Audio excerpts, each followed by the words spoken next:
So tell me, what is the chapter that we were discussing during last session? Can you remember the chapter name?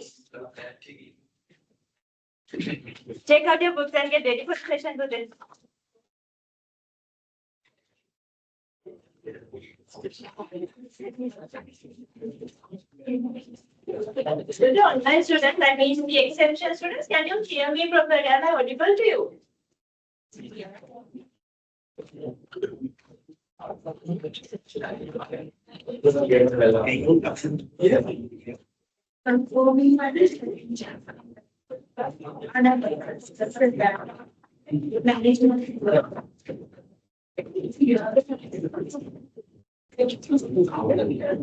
It's this for the online students, I mean exemption students, am I audible to you?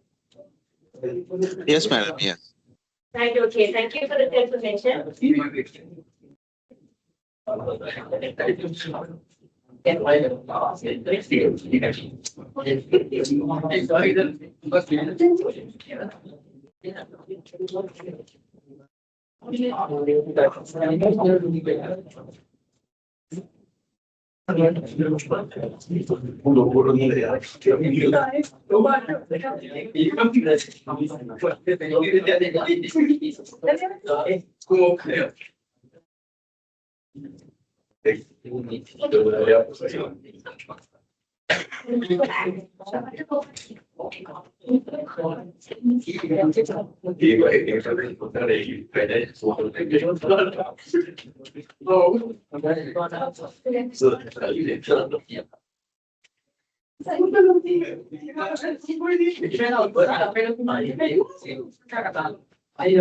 Right, okay with it.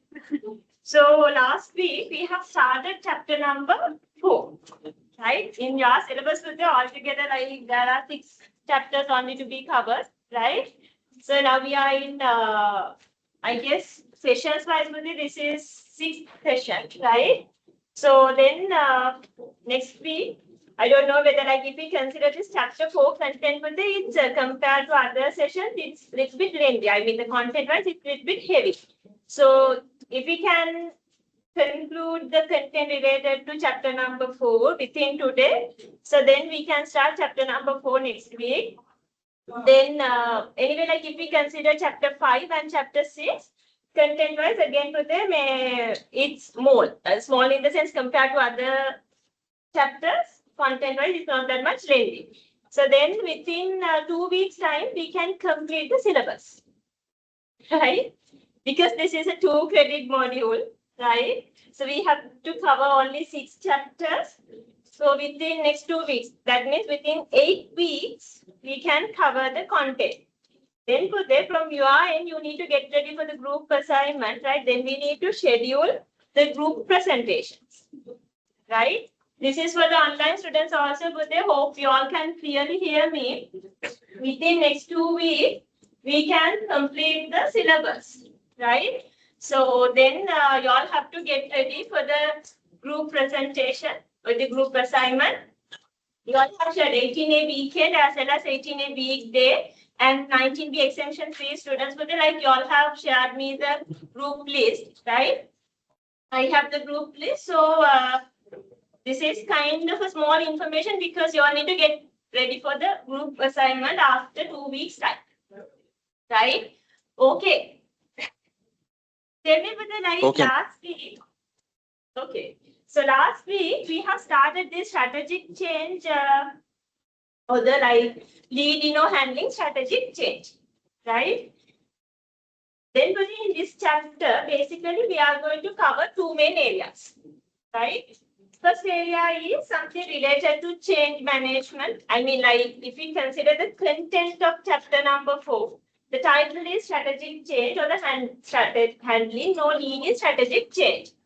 in this chapter, we are going to focus on two main areas. One area is this business environmental analysis, and then we are focusing on change management.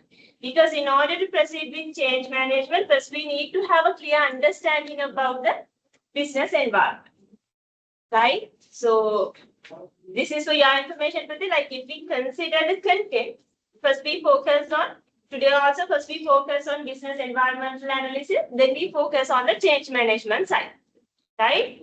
Okay. So last week we have defined what is the strategic change, because this is not just a change, but this is about strategic changes. Right? So then there's a difference between strategic changes as well as the normal or the general changes. Right? How we have defined a strategic change? What is a strategic change? In order to consider something as a strategic change, right? What is the main characteristic that should be included in that particular change? Yes, Adit? Yes, very good. In order to consider a change as a strategic change, right? There should be a significant transformation. Right? There should be a significant transformation. For an example, for the last week also I have given that example. Imagine for the currently organization goes with something called cost leadership strategy in their marketing approaches. If they are planning to change that cost leadership approach or the strategy into a differentiation strategy, strategy එක totally වෙනස් කරනවා. ඒකට overall marketing approach එකේ strategy එක they are like changing from cost leadership to differentiation strategy. Right? It's a strategic change because there's a significant transformation. As well as imagine something like this with it. If we consider the current organizational context, that organization doesn't have different strategic business units. So they are manufacturing different types of products, but they have only one company. They don't have different strategic business units, right? But today, after a kind of executive meeting, now they are planning to go with two strategic business units. That means they are going to divide the company into two units, right? Mainly they are manufacturing consumable products and the pharmaceutical products. Right? So now they are planning to divide these two sections into two separate organizational units, strategic business units. One for the pharmaceutical production and another one is for the consumable production. Right? That is also a strategic change with a significant transformation. මෙච්චර කාලෙක තිබ්බ එක business unit එකයි. හැබැයි දැන් ඒගොල්ලෝ product base කරගෙන SBUs දෙකකට යන්න හදනවා strategic business units දෙකකට. ඒතකොට leadership එකේ management ඔක්කොම change වෙනවා. So it's a kind of a significant transformation for the organization. So it's a strategic change. Right? So that's why I'm always saying with like if we need to consider something as some change as a strategic change, then there should be a significant transformation. Right? Okay. Then we have like started of discussing business environmental analysis. Am I correct with it? Right? We have not discussed about analytical framework, but I have explained what is business environment and I have given you the classification as well. Am I right? Okay. So let me give you a small summary with it, right? Before moving on to separately take these different business environmental analytical frameworks. First, I will give you a summary, then you all know, all right, okay, when it comes to the internal business environment, these are the analytical frameworks that organization and leadership can use. Then when it comes to the external business environment, I will give you what are the relevant analytical frameworks that the leadership of the organization can use, right? So give me 5 minutes, I will draw the summary, then you also can draw it, then we'll start the discussion. Let me first draw it. Okay, can you like draw this? I mean like if I'm going with open board or the, which is, I cannot use the whiteboard because there are online students also, then I have to go with open board. So then it's really difficult to summarize this content within that framework, right? So I will tell you how you have to draw. So you all can draw with me, right? I will tell you, then you all can draw the classification. First, write down in the middle of the paper, write down business environment.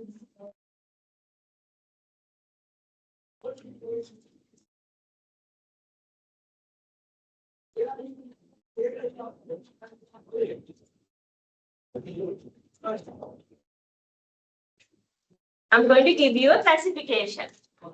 Environmental second category පස්සේ ඒවට අදාළ තොරතුරු ටිකයි analytical frameworks ටිකයි I will give you. Right? Then will they classify it into two, categorize it into two, internal business environment and the external business environment. දෙකට කඩන්න ටිකක් ඉඳ තියෙන විදියට කඩන්න into internal business environment and external business environment.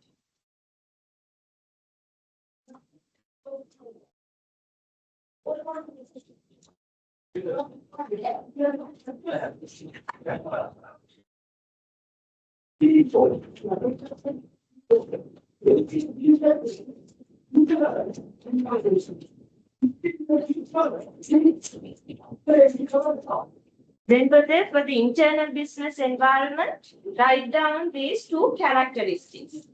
Right? I will give you 1 minute. First, classify internal, external, classify, then I will give characteristics, examples, and the analytical frameworks relevant for those two environments. Can you tell me, but I don't write down anything, right? I'm asking a question. Can you tell me, Bhuti, why we are learning this business environmental analysis in this type of a chapter? The chapter name is Leading or Handling Strategic Change, right?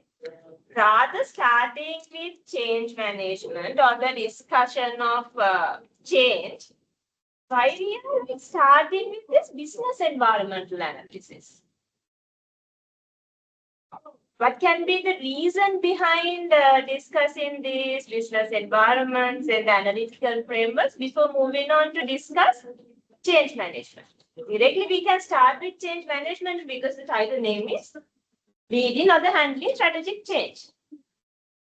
Change management can directly why we are like discussing these business environments and the analytical frameworks or the business environmental analysis. Try to think. What do you think?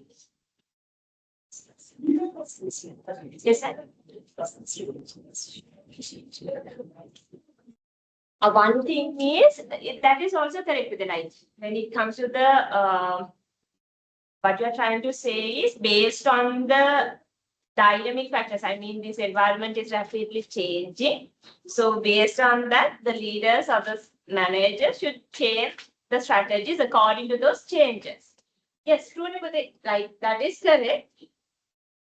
The thing is, but in order to like understand these environmental changes, right? They need to definitely apply this business environmental analysis. Rather analyzing the business environment, they cannot understand the environmental changes as well as they cannot understand the requirement of strategic changes as well.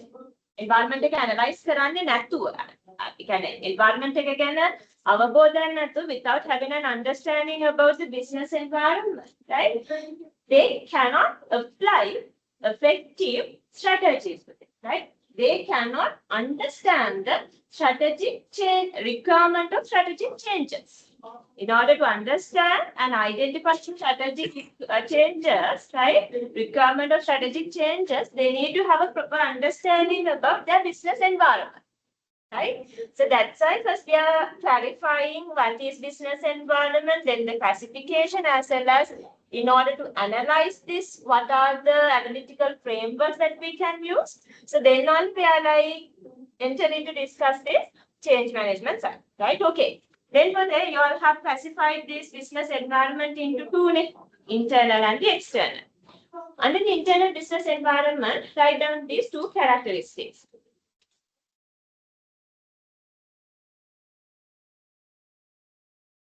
Factors slash elements.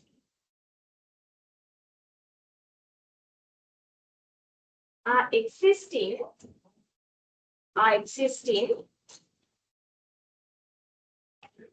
within the organizational boundaries. Within the organizational boundaries.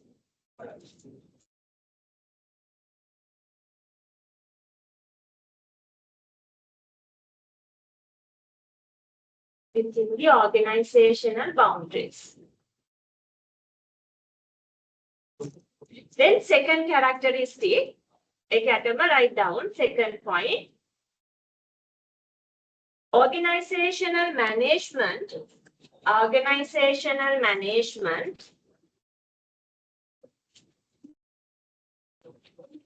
can control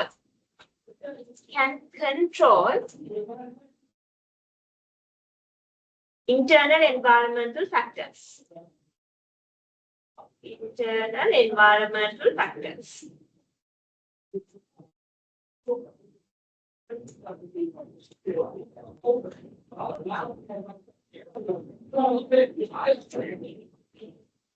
Right?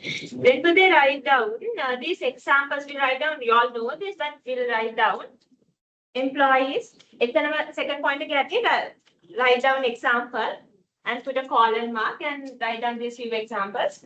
Employees, owners, organizational culture,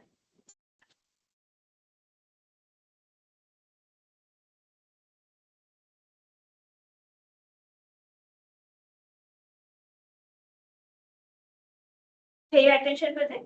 If we consider this organizational culture, it's not a life factor, but if we consider employees, right? Then owners, right? Those are life factors for them.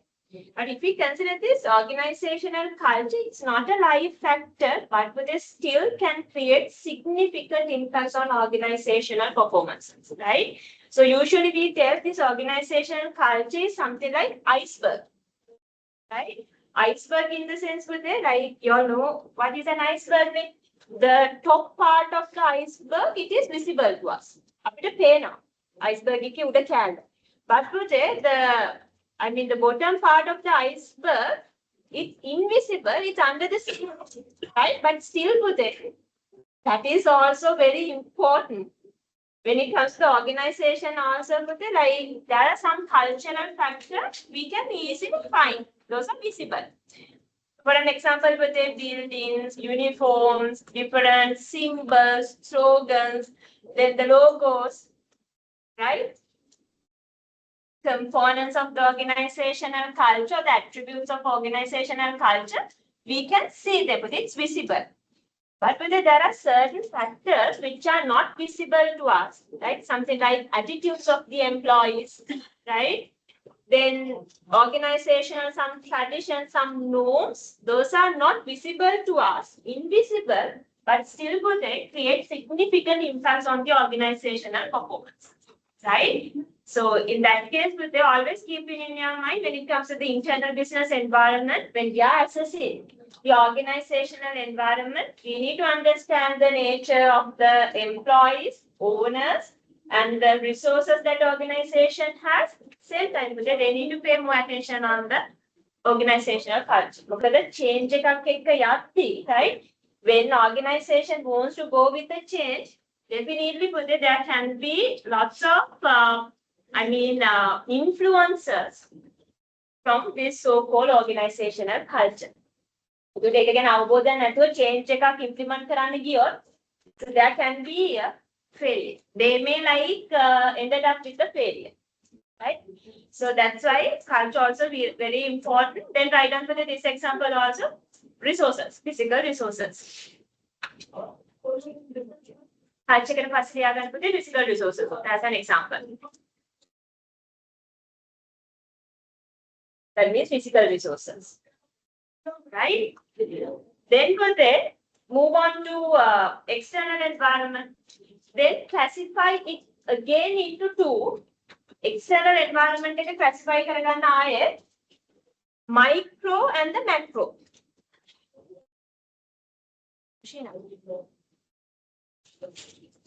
External environment again classify into two, micro and macro. External එකක් හදන්න macro micro කියලා දෙකට.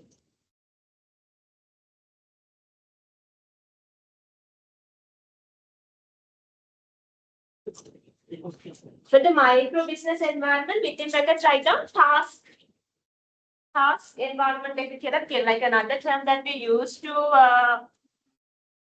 understand this micro business environment is task business environment. Another classification. Task. Then other branch of external environment is macro. Within brackets write down general. Micro macro කියන වගේම we use task and general.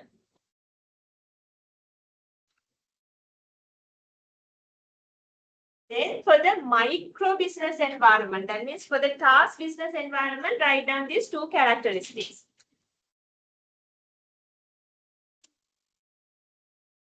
These factors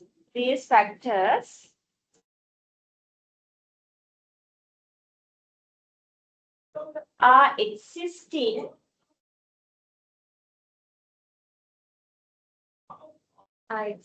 outside of the organizational boundary. Are existing outside of the organizational boundary.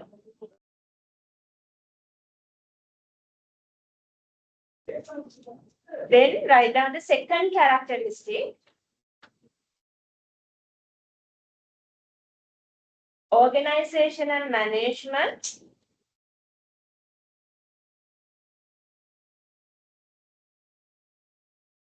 can control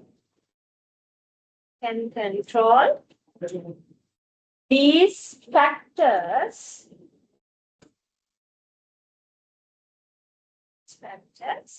up to certain level. Up to certain level. Not fully, up to certain level. Right? Write down some examples with it. Customers, suppliers. Examples, customers, suppliers, competitors,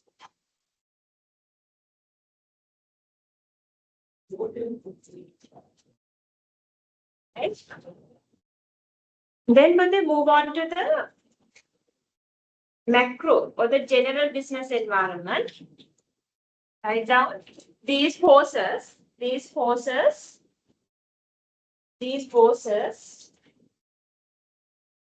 are existing beyond the organizational boundaries.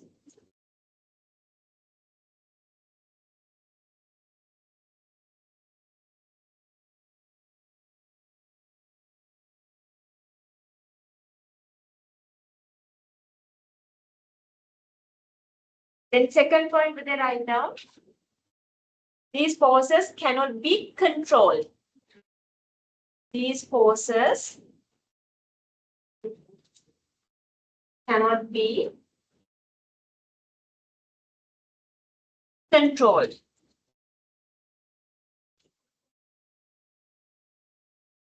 Right? So then write down examples with it. You know about this pestle forces. Pestle ke liya gan pute. Ek liya known and you all know about the meaning of these pestle forces. So in that case, write down capital letters in liya gan pestle, right? PESTEL. Political, economic, social, technological, environmental, and legal pestle forces. So within brackets, write down few examples with it. Political stability,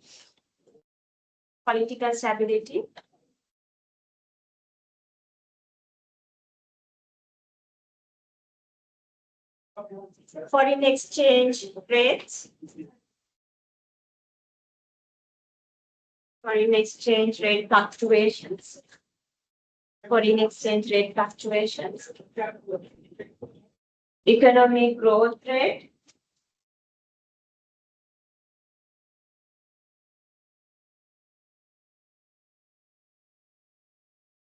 Then population density. Population density. Population එක කොච්චර ප්‍රමාණික ගණක් density එක එක කොහොමද හැදිලා තියෙන්නේ කියන population density. Then we write down another one example. Environmental policies. Environmental policies. Environmental protection policies. So write down just it as environmental policies.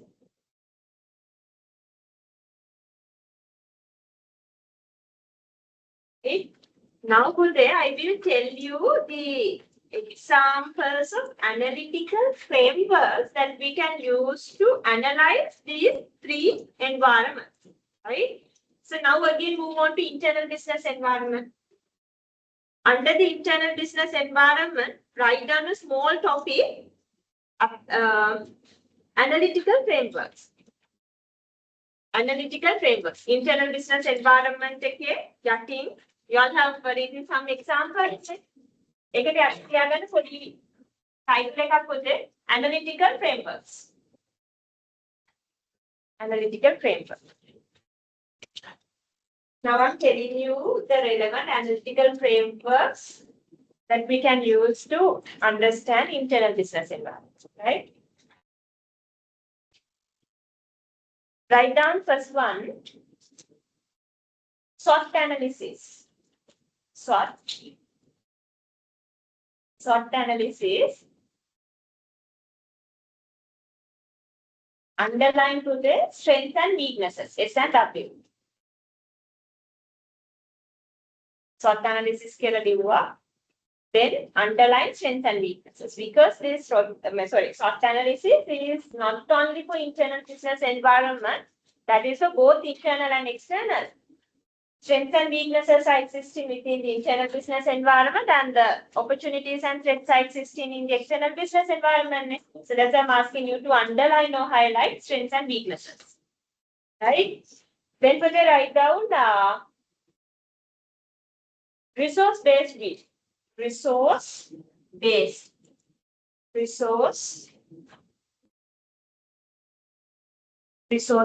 view. Second analytical framework for the internal business environment. Under the SWOT analysis, write down resource-based view. Resource-based view. View කියන එක පොතේ. VIEW view. Right? Then write down another one. Shall I show you the spelling? I'm sorry. Otherwise, you always struggle with finding the spelling for this. The third analytical framework for the internal business environment.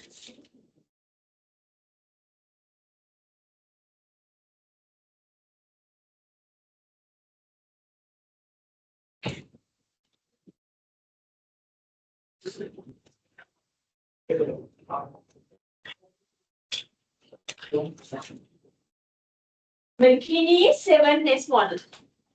McKinney 7S model.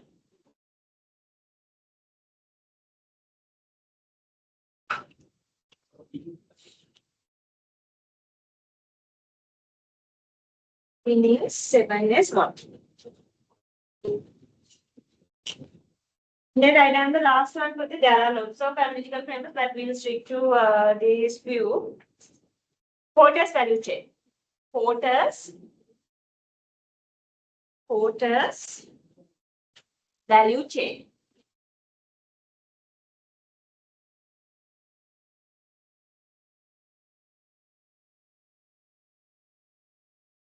Then move on to micro, the task business environment.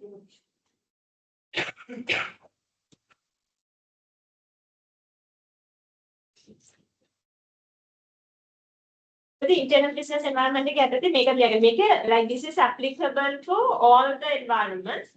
Write down stakeholder analysis also. Stakeholder analysis. Write down under internal business environment, the last analytical framework, stakeholder analysis.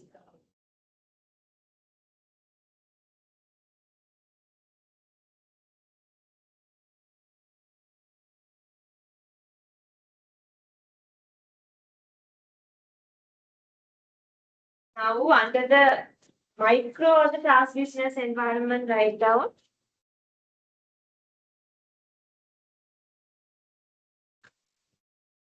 competitor analysis. Competitor analysis.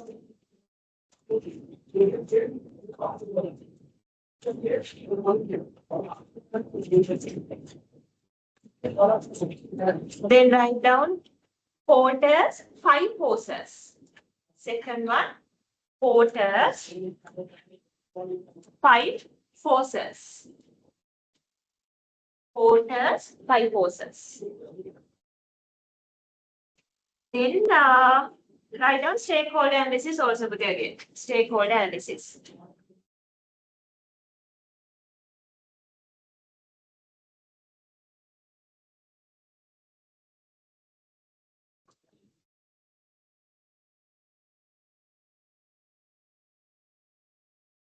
Then now move on to macro, general business environment.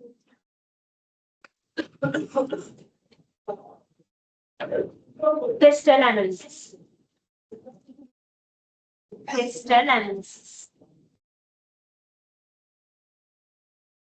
You can write down even stakeholder analysis also. Stakeholder analysis. And write down SWOT analysis and underline opportunities and threat. Third one, SWOT analysis.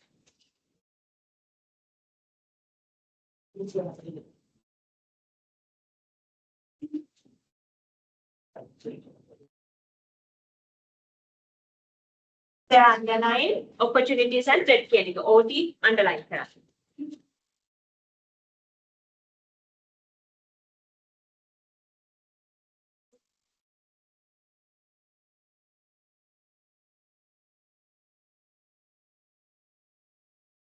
Right, okay.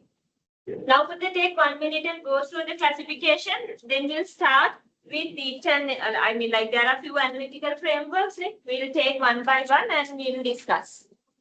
Just pay your attention for the classification and understand the classification. But then we'll move on to see these analytical frameworks.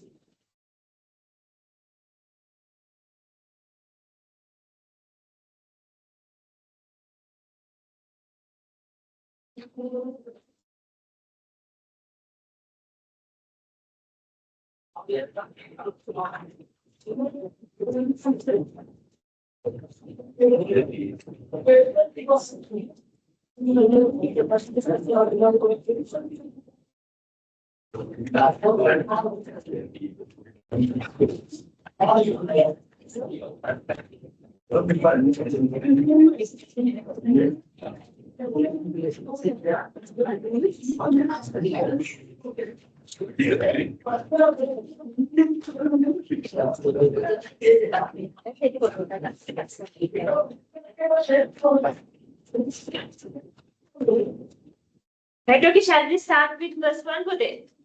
So since this stakeholder analysis is applicable for all the 3 environments, right? I will start with stakeholder analysis, right? First, tell me who are stakeholders. So no point of like asking, you know it never did. So even though you all are not giving me the answer, you all know who are the stakeholders. Stakeholders in the sense with the different parties who are like creating impacts on organizational performances as well as with they also get affected from the organizational performances. ඒගොල්ලෝ organisation එකට impacts ඇති කරනවා වගේම organisation එකේ performance අරම ඒගොල්ලෝ තුත් affected, right? So the employees, owners, then the customers, suppliers, competitors, right? So then government institutes, right? Other financial institutes. Then who else were there? Like sometimes neighbors, right? So there are different stakeholders.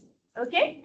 So then, in order to understand, in order to go with different changes, especially if the organization wants to go with strategic changes, right? They need to have a clear understanding about their stakeholders, right? If they want to successfully implement the changes and if they want to take favorable outcomes from those strategic changes, definitely they need to have a clear understanding about their stakeholders, their impact, their interest, everything, right? So then based on that, they can manage them, right? When we are like going to understand the stakeholders, right, we can use something called power interest link, right? Stakeholders analyze there's a framework called, for that we directly name it as stakeholder analysis. But for that, we use another name called power interest link. Because based on the power and the interest, we are categorizing them into 4 categories. Stakeholders වල තියෙන power එකයි interest එකයි base කරගෙන තමයි අපි categories 4කට ඔය ඉන්න stakeholders 100ක් ඉන්නවා නම් 100ම categorize කරන්න. Right? So then for this, pay your attention for this exhibit.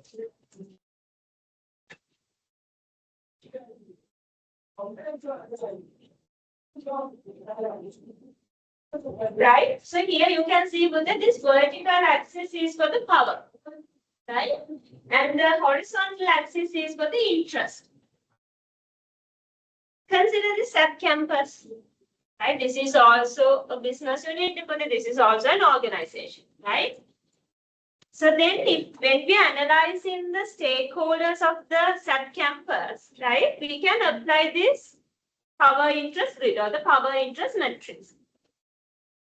Critically think when I'm giving you the explanation, critically think and understand who can categorize under these 4 categories, right?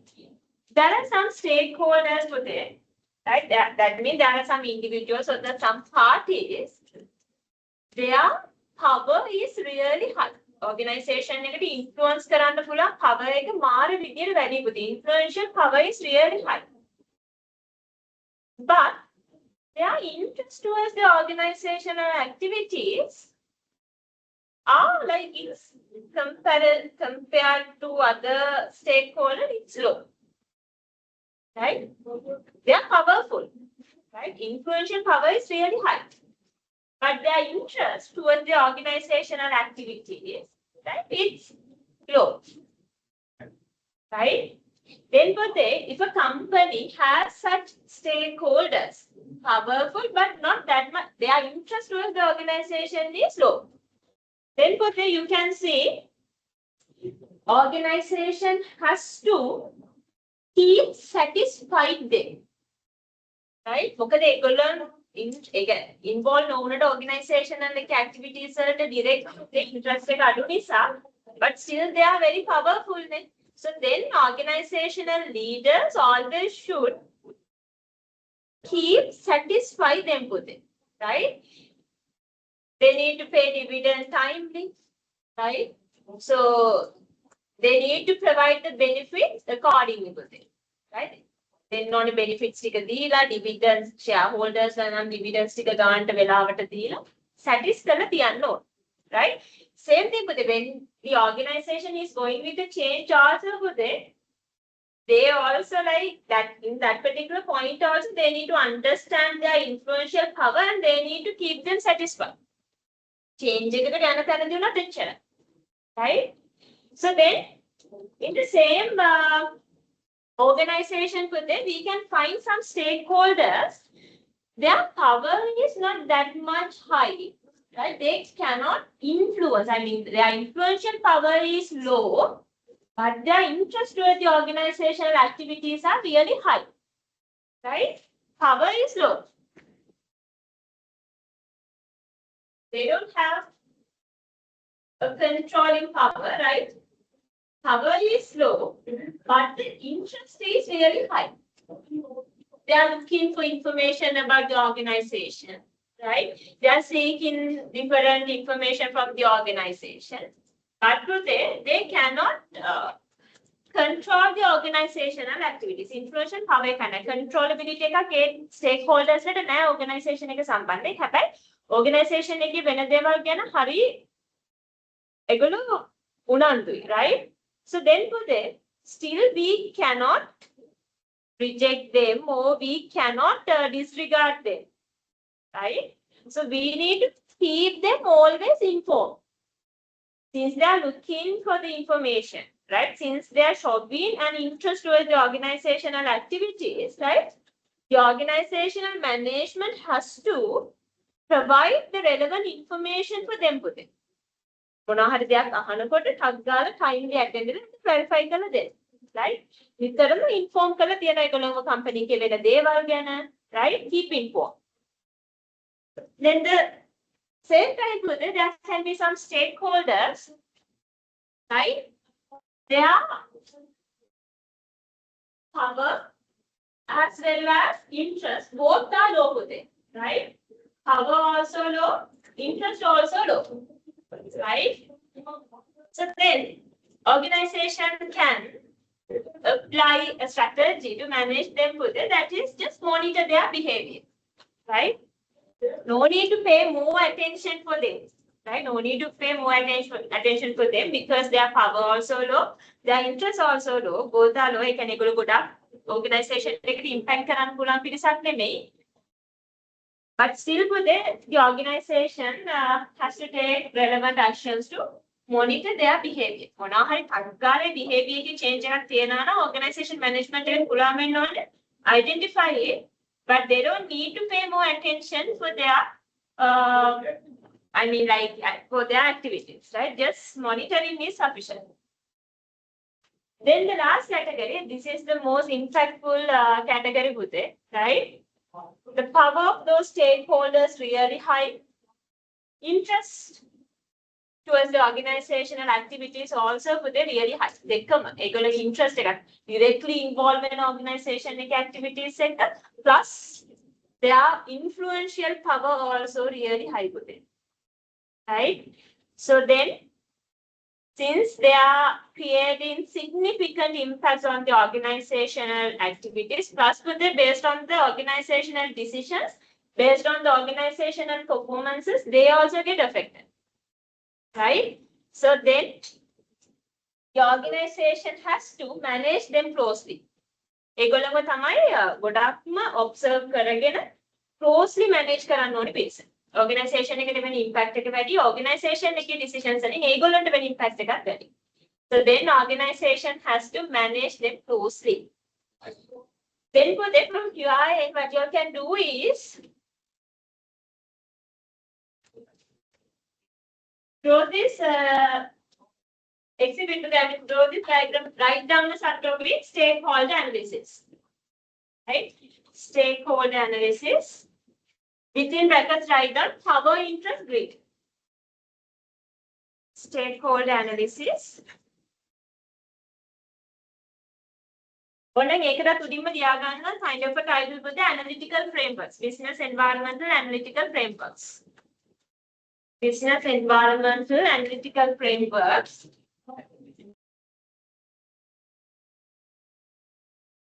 Under that, write down stakeholder analysis. First one, stakeholder analysis. Within brackets, write down power interest grid. Power, small dash, interest grid. Okay, the power interest grid කියනවා, then power interest matrix. Right? Now you can draw this with it.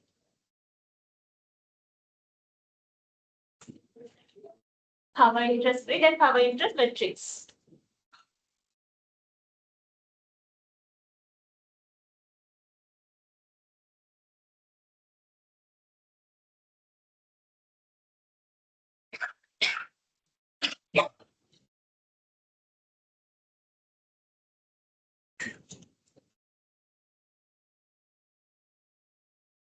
What kind of classification, right? Just take a photo from them and take it out.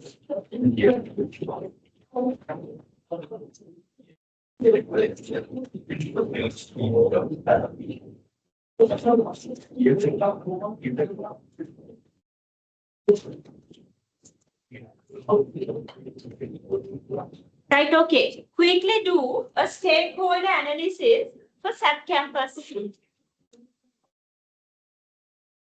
Right? Categories stakeholders දෙන්න ගානවත් දාන්න. Quickly do a stakeholder analysis based on this power interest rate for SAP campus. Try to understand the stakeholders that the SAP campus management should closely manage. And what the stakeholders that they have to monitor and keep satisfied as well as keep informed. Then again, identify video for the 4 categories.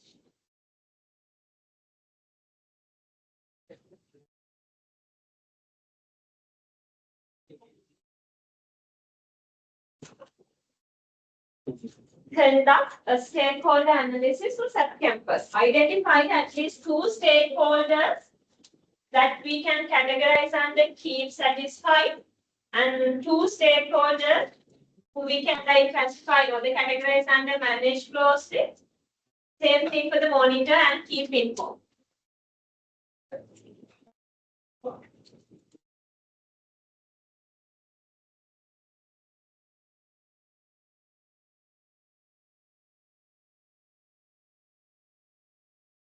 Here, SAP campus has different stakeholders with the students. That means the customers, then their parents, then academic staff, non-academic staff, management, instead of chartered accountants, CA, right? Governing body, right? So then Ministry of Education. Why not this neighborhood? Right? Other competitors.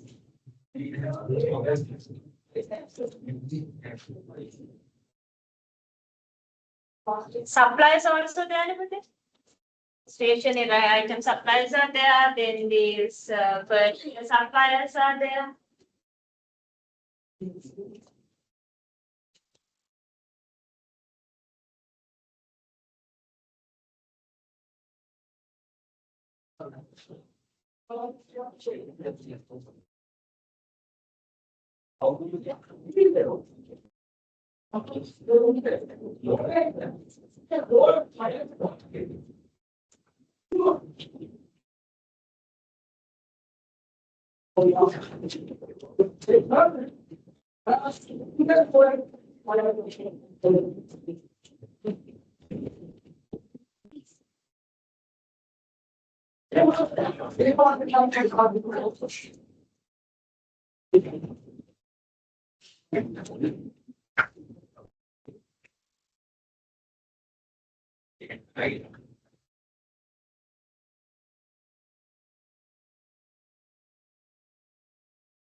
I will give you maximum of 5 minutes, but just conclude video easy activity. Don't take serious, just understand stakeholders and categorize them under these 4.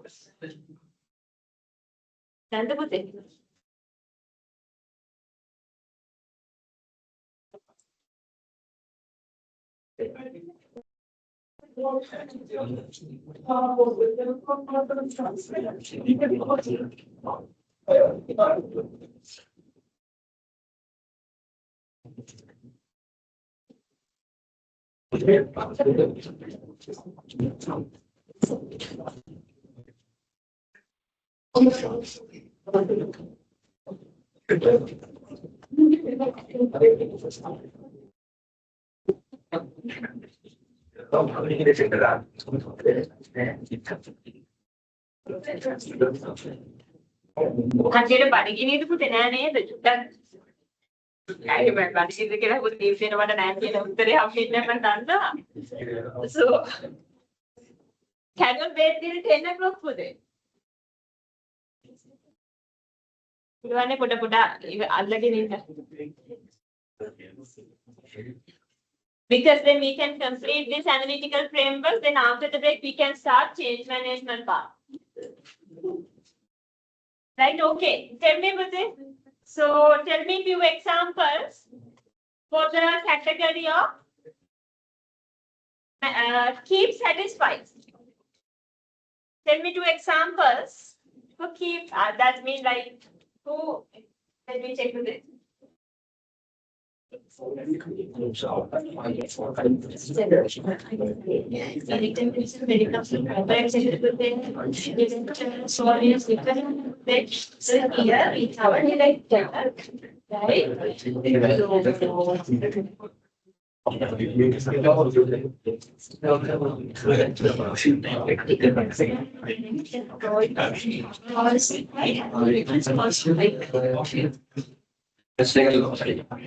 Yes, if they don't, if they are like just, I mean, but yes, here it's different. It says a member department, I mean, like member in the sense that because it is city, it's a member department, there are only directors. That campus has one director, professor, but with the like his role is a little bit different. Yes, cover is fine, just is loaded.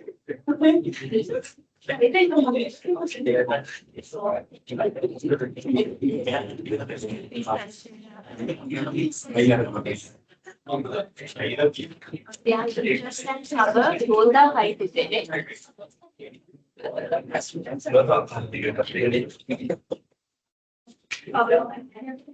There can be some institutes that are not getting into education. There can be some outside institutions, not the computers also, right? Their cover is really high, right? But the interest can be low with them.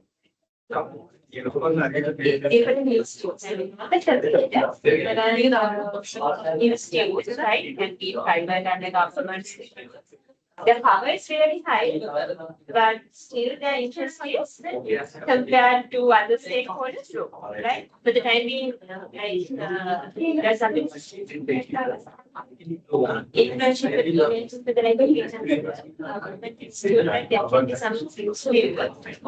regulatory bodies with it, right? So yeah, regulatory bodies. We consider the regulatory bodies and again the issues also should be high. Like something like this, there's an institute, right? So their authority or the influential power is really high. I mean, like if the organization is not compiling or adhering to its relevant policies, right? They have the authority to take action. But if we consider the current government, they are playing a silent role. Something like this. If we can, consider sometimes it can be there, but when it's corporate sector, there are like examples. Here we have considered that campus. Because in corporate sector, definitely there is directors, right? Some shareholders, right? So we can consider as this. There are lots of examples for the corporate sector, but this organizational structure is a little bit different. Yes, if you cannot find anyone for the keep certificate, just keep it random. Fine. Yes, let me check with it.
ICBD in the sense competitors competitors, ICBD, HCBD, affiliate, anything we can consider under IHS. So competitors are going to put in their power is slowly. We get power, influential power but interest එක වැඩි වෙන්න පුළුවන්. එතකොට ඒගොල්ලොන්ට ඒගොල්ලෝ inform කරලා තිබ්බම ඇති shape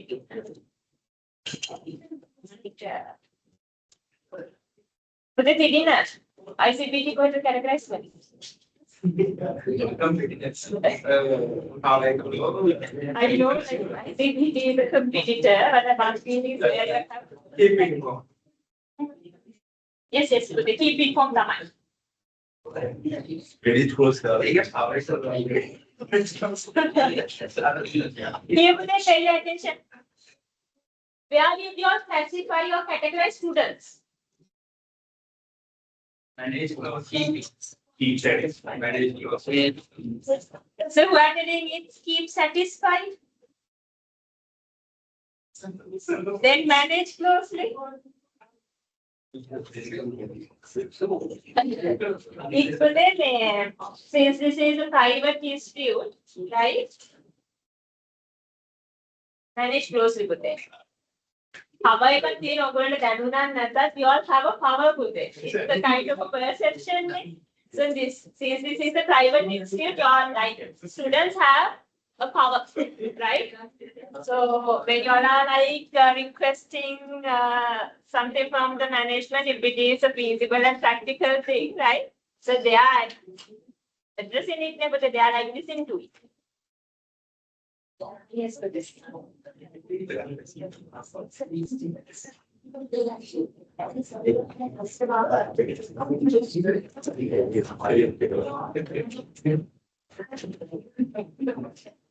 That means just yes, since like I mean like giving exceptions. So yes, it's not institute. Not the student is right. Okay. So then shall we move on to the next two analytical frameworks? Then I will give you the break today, right? Okay, let me discuss. Here with that. Come on now.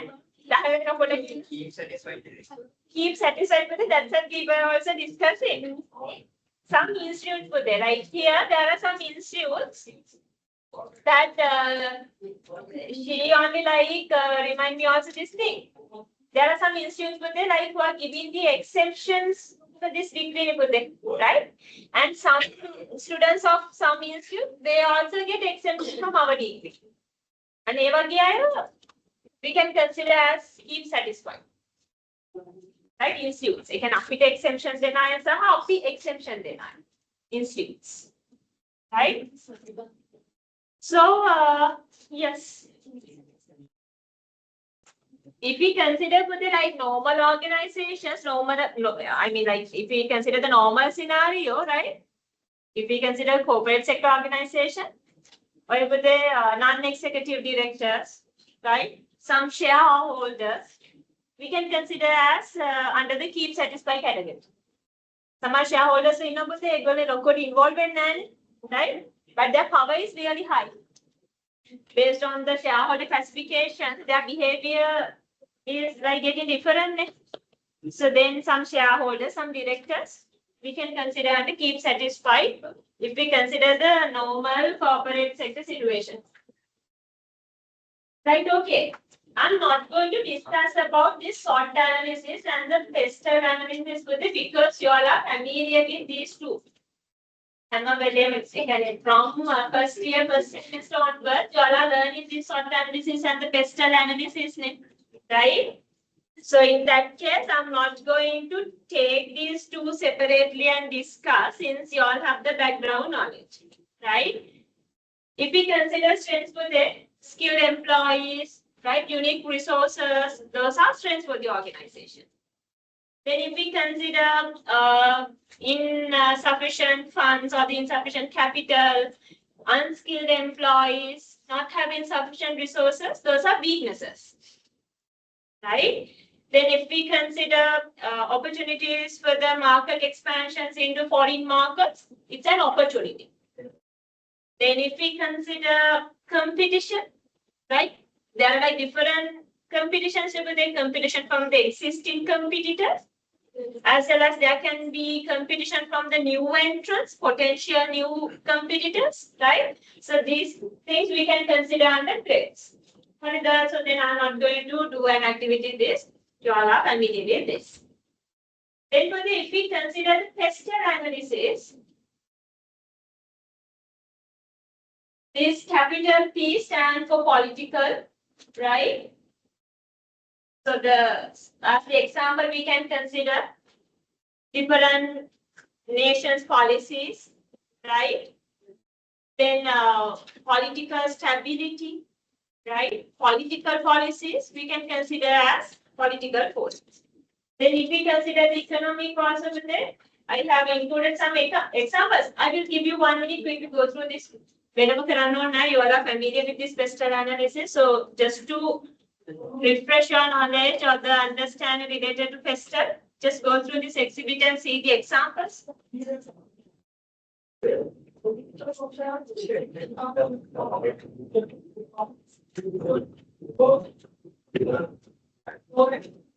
Aging in the sense for the population aging, right? Now the aging rate even in Sri Lanka also, like it's compared to other years, but it's now high. Aging population data. Then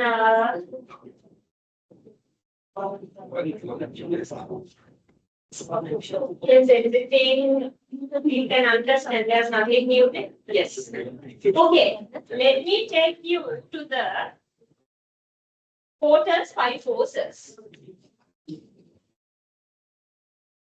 Right? And especially within SWOT analysis, previously also I have highlighted it's an analytical framework that we can use to analyze both internal and external environments, right? It's not an analytical framework which we can use to analyze only internal business environment, right? Don't think so with it, like, because if we consider the strengths and weaknesses, those two elements are existing in the internal business environment. Opportunities and threats are existing in the external business environment. So with that background, we can apply this SWOT analysis to understand both internal and external environments. So SWOT analysis is an internal business environment, right? Then pay your attention for this Porter's 5 forces. You all heard this, but when you all were learning marketing, right? Even in management also, sometimes you all may like learn this, right?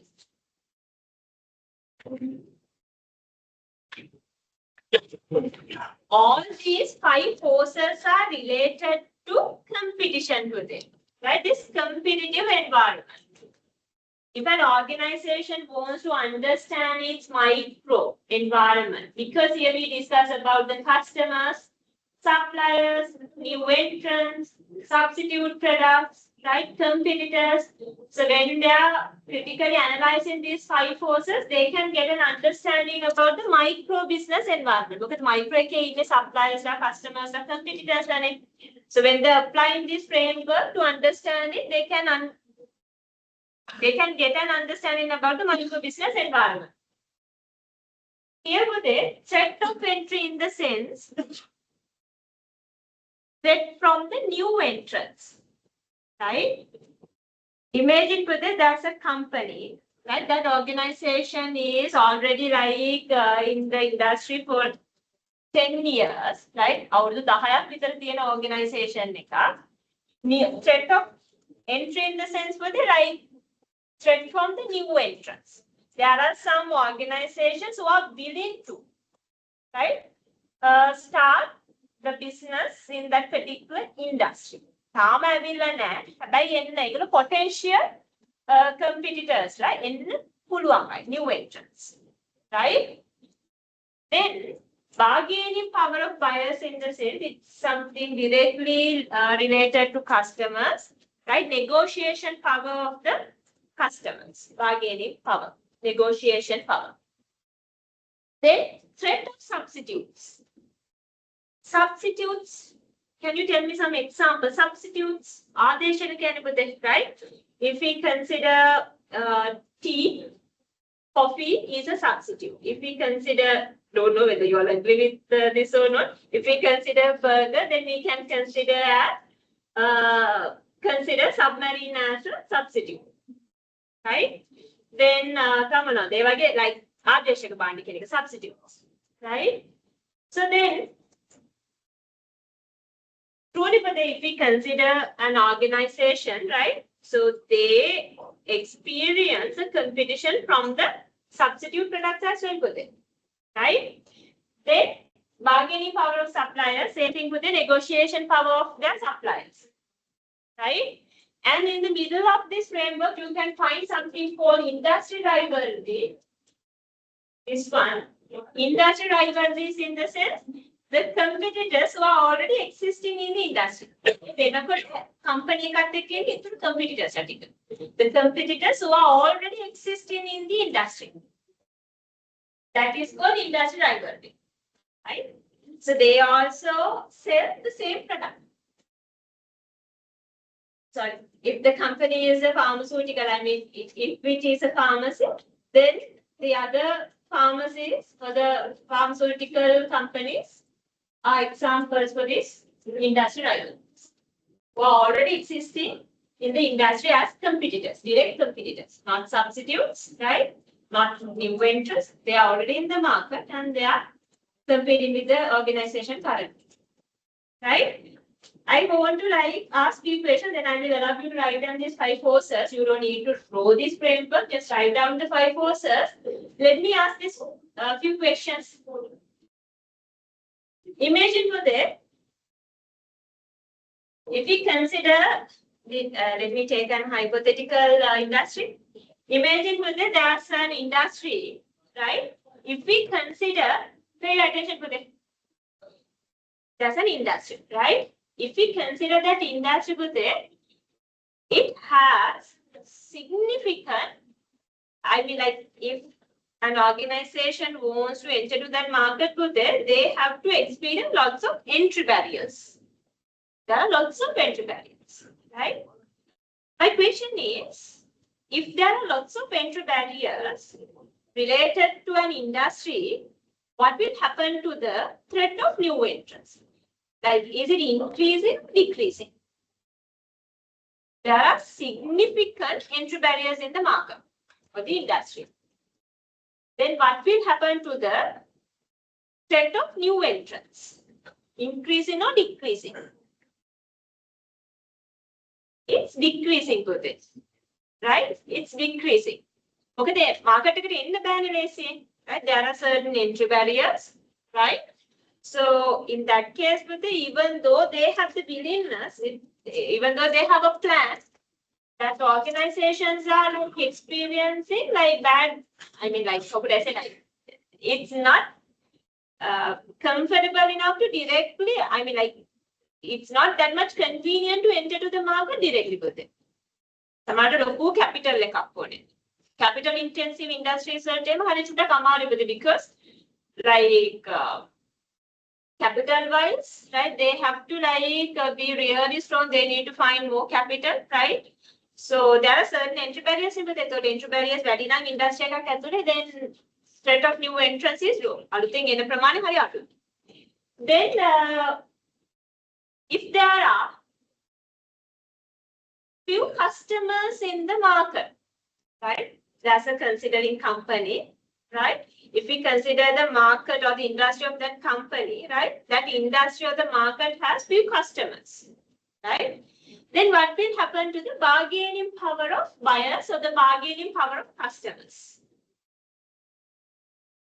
It is increasing or decreasing. There are few customers.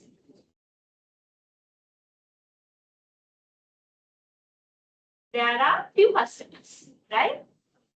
Then what will happen?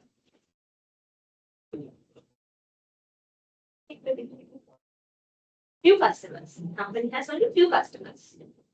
Then what will happen to their bargaining power? Customers' bargaining power.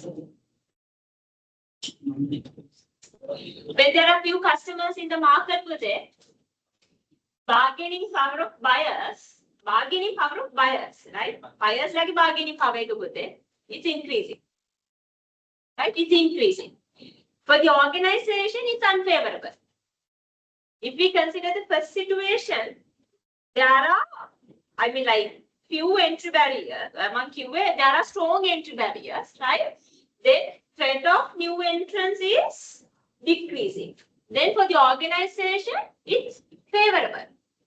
Organization is favorable, but if we consider this situation, the company has few customers, right?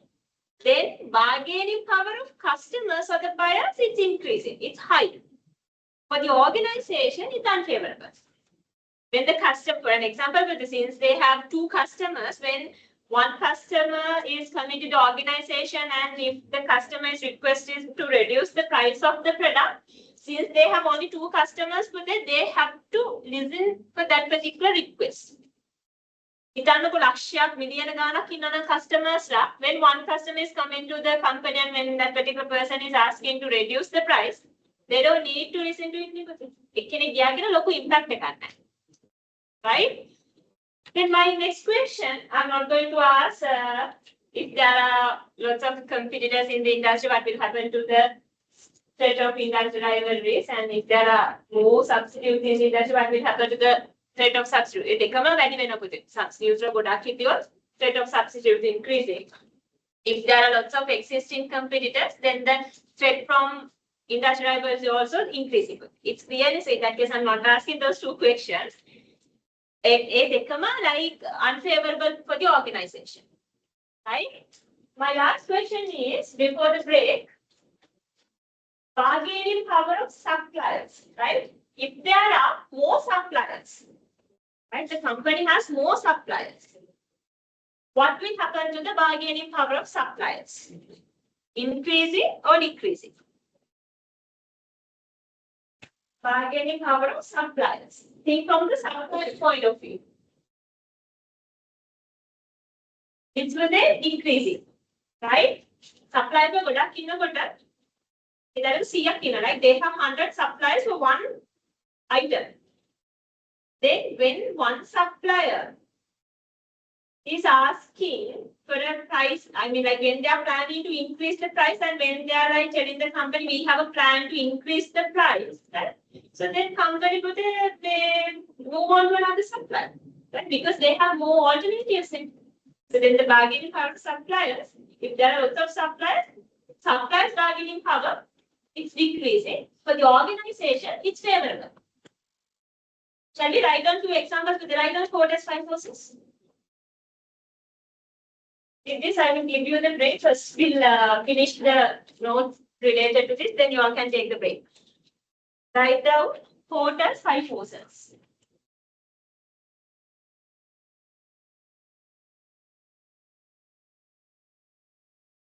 So if you write down these 5 forces, then I will give a small note.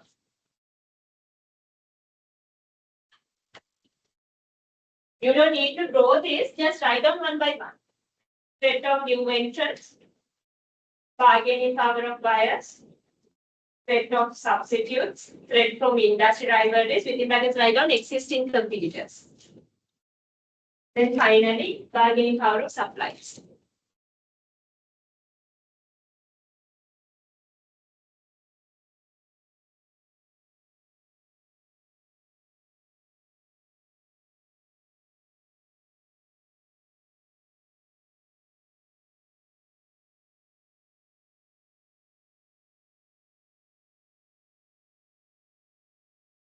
Ati Kamisha ko.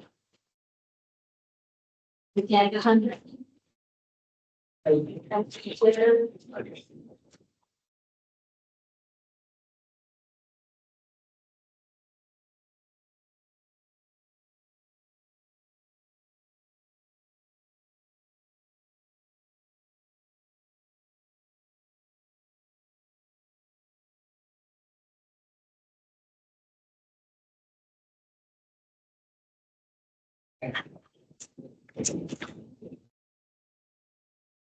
I will give you 5 points for that. Write down these 5 one by one. These 5 points are related to code as 5 forces.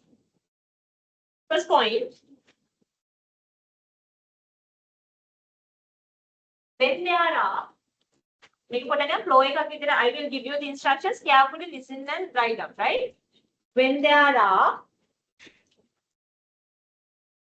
strong entry barriers. When there are strong entry barriers. Put a small arrow with it. Arrow right? Then don't write down when there are strong entry barriers. Threat of new entrants. Threat of new entrants.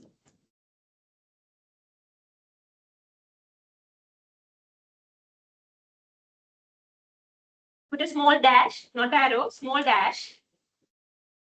Within brackets. Decreasing. Decreasing. Now put a small arrow again.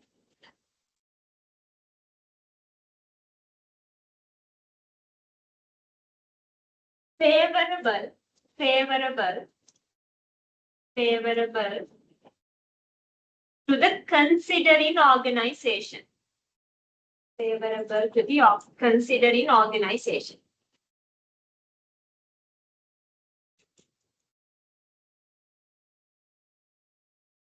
Second point.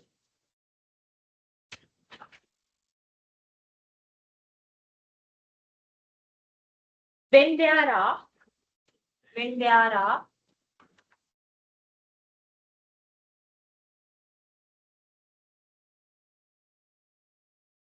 more customers, when there are more customers / buyers.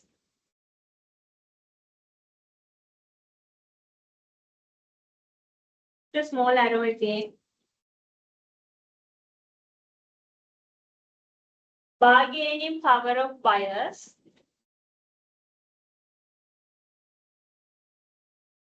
Bargaining power of buyers.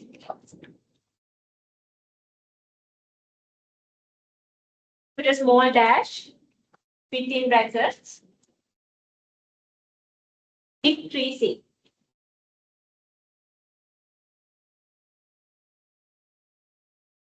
Again, small arrow. Favorable to the considering organization.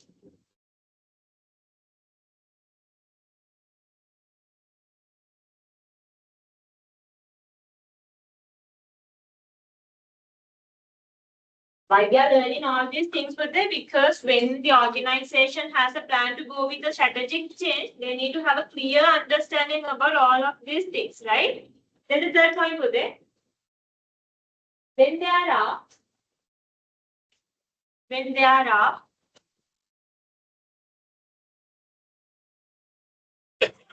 few suppliers. When there are few suppliers. Put a small arrow. Bargaining power of suppliers. Bargaining power of suppliers.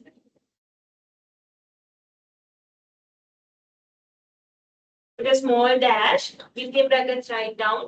Increasing. Increasing. Put a small arrow. Unfavorable to the considering organization.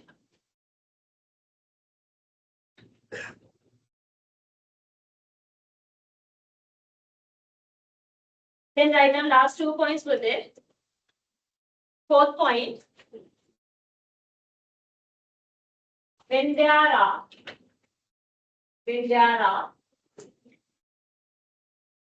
more substitute products.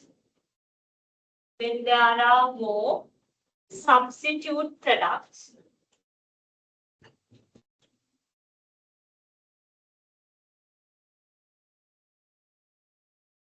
Put arrow. Effect of substitutes. Effect of substitutes.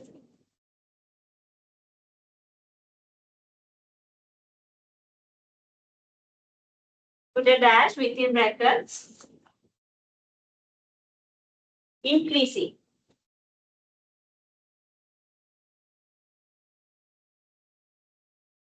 Increasing. Then put an arrow. Unfavorable to the considering organization. Unfavorable to the considering organization.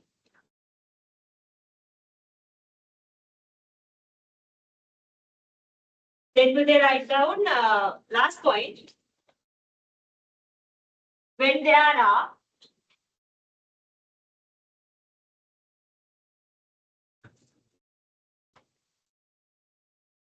few competitors. When there are few direct competitors, then you all won't get confused. When there are few direct competitors, arrow, set of industry rivalries. Set of industry rivalries.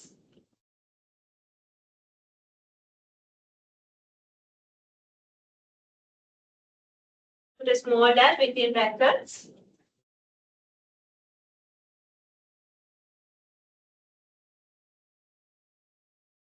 Decreasing. Increasing. Put arrow favorable to the considering organization. Favorable to the considering organization.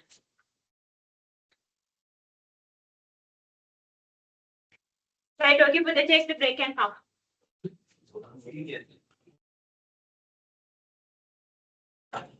All right, students, today you all also can take the break.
Tapi dia gila dengan ni.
Jadi group le message yang dah ada tak jadi ini kita mangga bila ini kita dah ada ini kita.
Kalau beda tahu ini.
Shall we start and continue?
Okay, but we'll start and continue. Meantime, others will join us.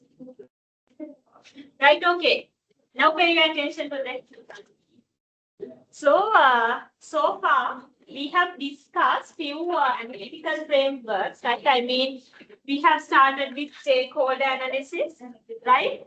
Then we have discussed about SWOT, tester, then Porter's hypothesis, right? Okay. Okay. So here now we have to focus on another analytical framework which is named as McKinney's 7S. Right? You have written this under internal business environment, right? In the classification, you have written this McKinney's 7S. If we consider this one today, this analytical framework totally applicable for the internal business environment. Right? Because just take 1 minute and go through these 7 factors. Then I will explain why we can use this only for internal business environment. Go through the 7 factors. Structure. I will explain what is the meaning of structure, system, then what is meant by style. I will explain. The thing is that here, first thing, if we consider all these 7 factors for this, these are starting with this, that's why it's McKinney's 7S, right? Structure in the sense that it's about organizational structure, right? If we consider an organization, it has some hierarchical levels with the authorities, right? And based on kind of a rationality, every organization has its own organizational structure, right? From bottom to top, right? That is called organization here. That is the meaning of structure.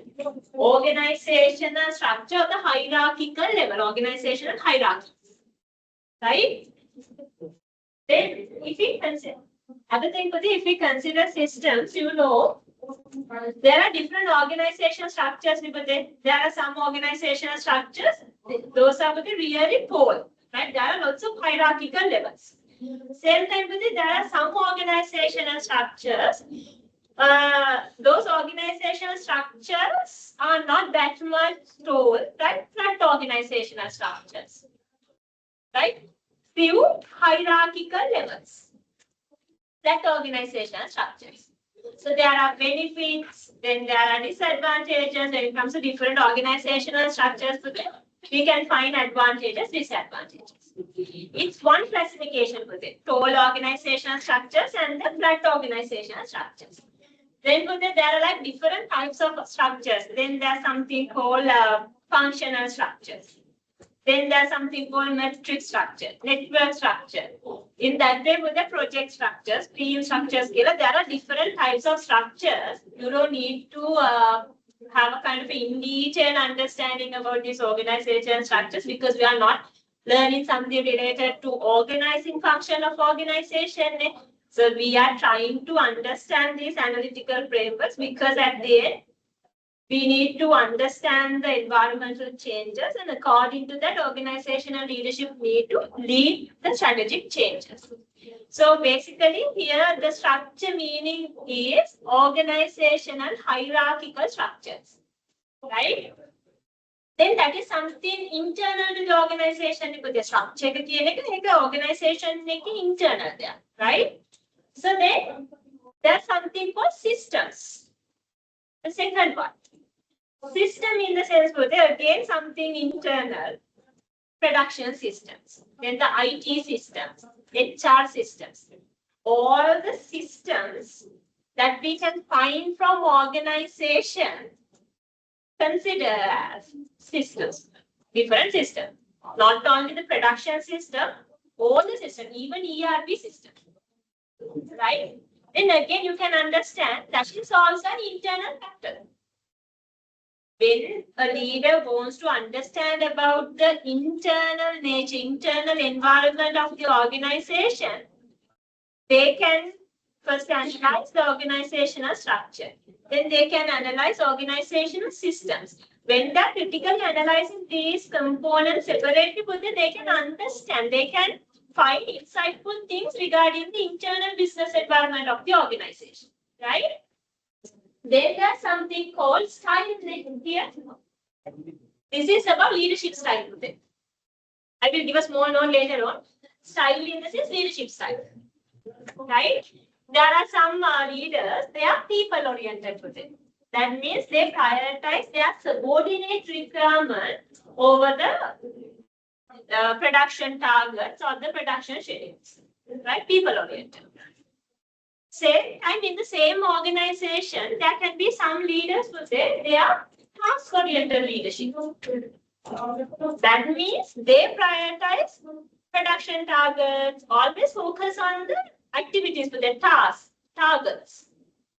They are giving less attention for the requirements of the subordinates. Prioritize the organization, task ticket, target ticket achieve karne schedule those things, right? Different leadership style. That is only one classification of leadership style. There are lots of classifications. Basically, here we understand, here we are going to analyze the leadership styles. Right? Then again, if we consider leaders, that means manager, it's something internal to the organization. Right? When we need to understand the internal business environment, then we need to understand its leadership as well. So for that, we can analyze the staff. Staff in the sense that it's totally about the employees, right? Their qualifications, their experience, right? Their attitudes, personality, those things. Skills in the sense, again, abilities, cognitive abilities, technical abilities related to their employees, right? Then there are like two factors remaining. Strategy. It's basically for the way, when it comes to an organization, it has different ways of achieving objectives, right? So they may have different objectives, different targets. To achieve those targets, they are developing different ways, different strategies to achieve them. So in strategies, we are like trying to figure out organizational marketing strategies, production strategies, HR strategies, right? That they use to achieve the objectives of the organization. Individual study at the end, leaders or the managers can have an understanding about the internal business environment of the organization. They cover all the aspects related to internal environment, right? Right. That's why this is something coming on the internal business environment. So this framework can be used to understand or analyze internal business environment.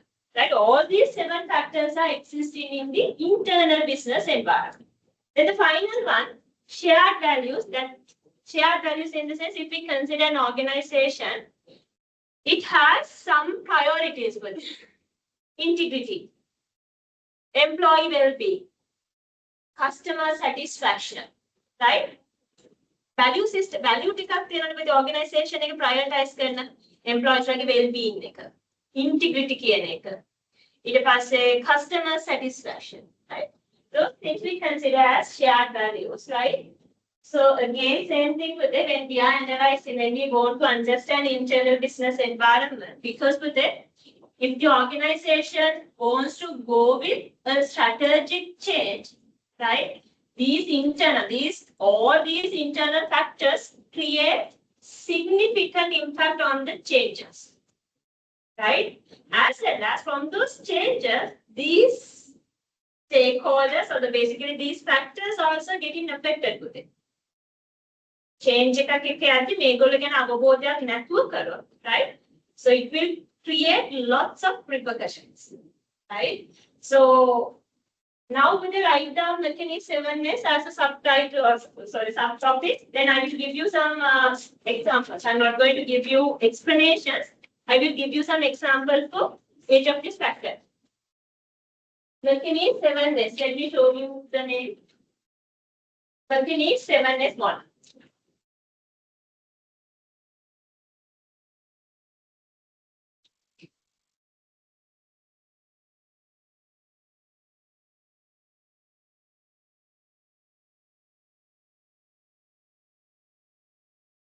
Write down first one, structure.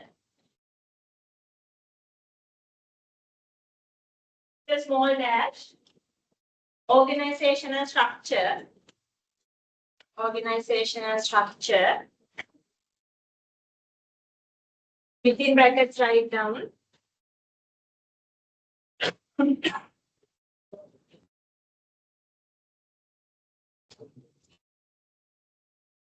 Team structures. I'm giving you some examples for organizational structures today. Or whole flat වගේම මේ තව එක organizational structural types today. SBUs වල තියෙන teams based කරගෙන like they are developing the structure. I'm giving you some example for structures. Team structures, then metric structure. Different types of organizational structures. Metrics. Project structures. Construction companies, so we can find this project structure. Based on the projects, they structure the company. Then what else? Networking structures.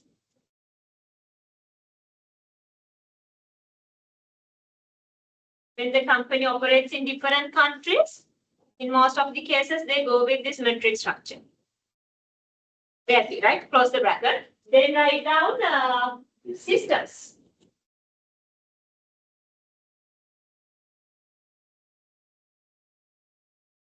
Examples, IT systems, ERP system, or systems on all then accounting systems, production systems.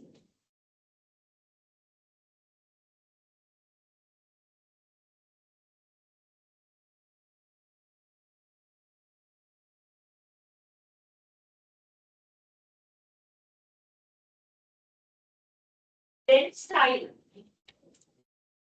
Style.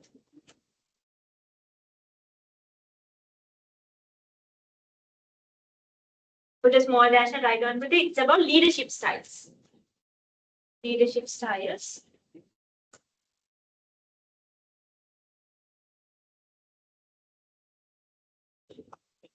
Within brackets, write down people-oriented leadership style versus people-oriented leadership style versus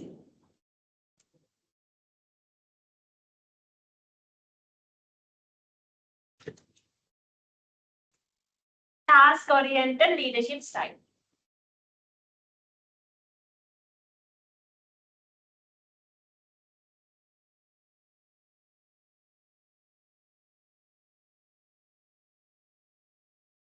Close the bracket. Then they write down the different staff.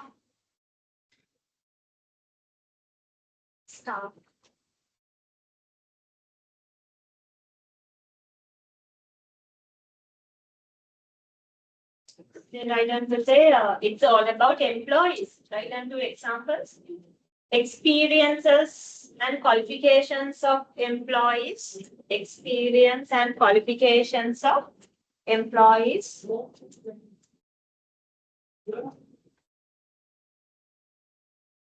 Not only that, even personality, attitude of employees. Employees like experience and then qualifications plus their attitudes, their personalities. Employees' attitudes, employees' personalities.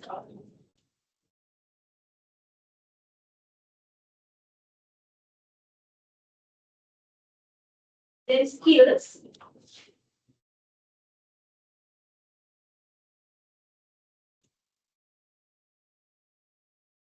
Ability again. This time it's not about personality or the attitude. Abilities of employees, capabilities. Abilities of employees. Within brackets, write down to the cognitive abilities. Cognitive abilities. Technical abilities. Cognitive abilities, comma, technical capabilities or the technical abilities.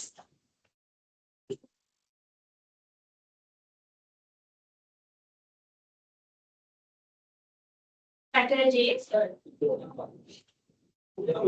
Sixth one, strategy.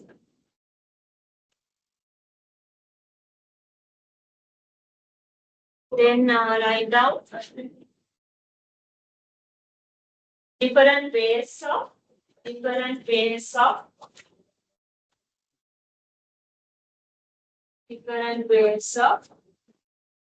achieving organizational targets. Different ways of achieving organizational targets. Within brackets, write down marketing strategies, production strategies.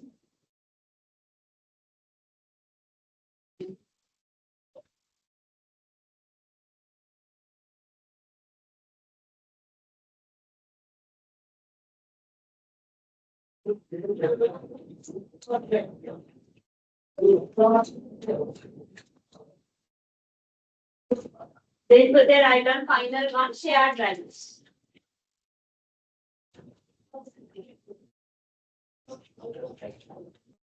Shared values.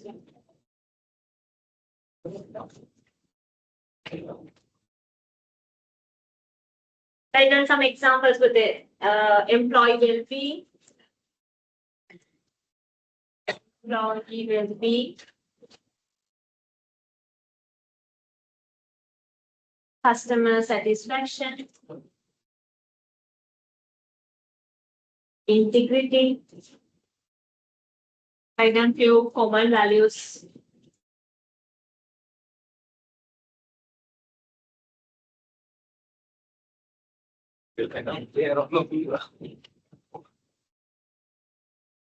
Right? Then put the yes, we have to only complete another two analytical frameworks, then we can move on to change management.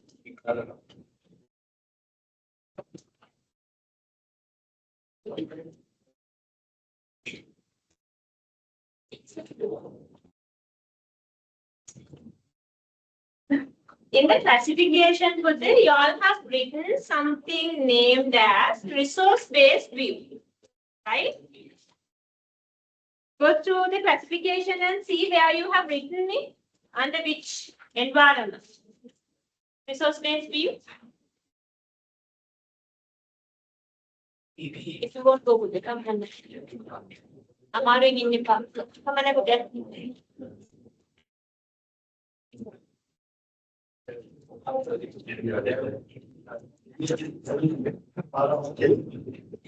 So you all have written it under internal business environment. Am I right for that?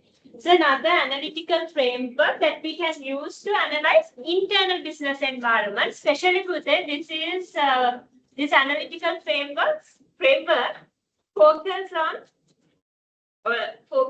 on internal business environmental resources. Right? So here with it,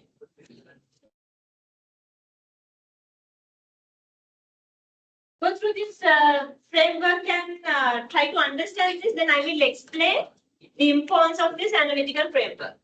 First, familiar with the terms?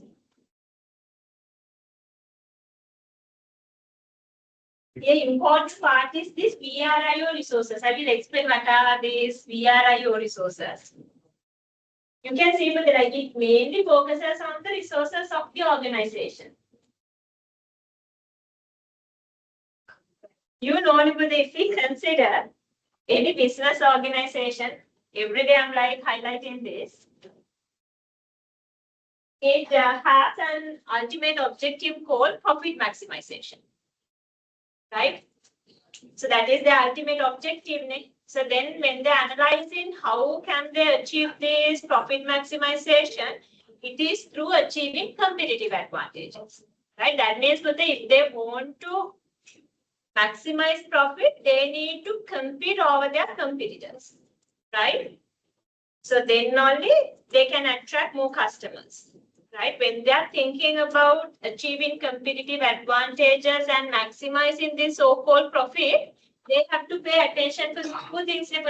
One is they need to think about how they can increase the revenue, right? If they want to increase revenue, they need to come up with innovation, new products, new methods of doing operations, right? As well as they have to think about like how they can attract customers, how they can increase the demand. If not, they need to decrease the cost or they need to reduce the cost, expenses. In order to reduce the cost also, they need to come up with very unique strategies, right? So that means they need to have creative ideas, innovation for the cost reduction as well, right?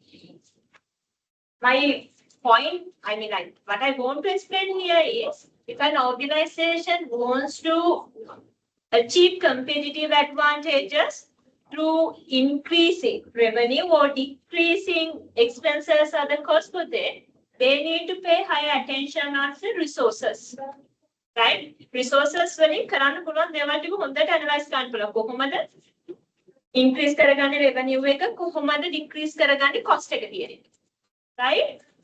So then it's clear thing, it's a clear thing if they have, right, unique and strong resources pool, the resource pool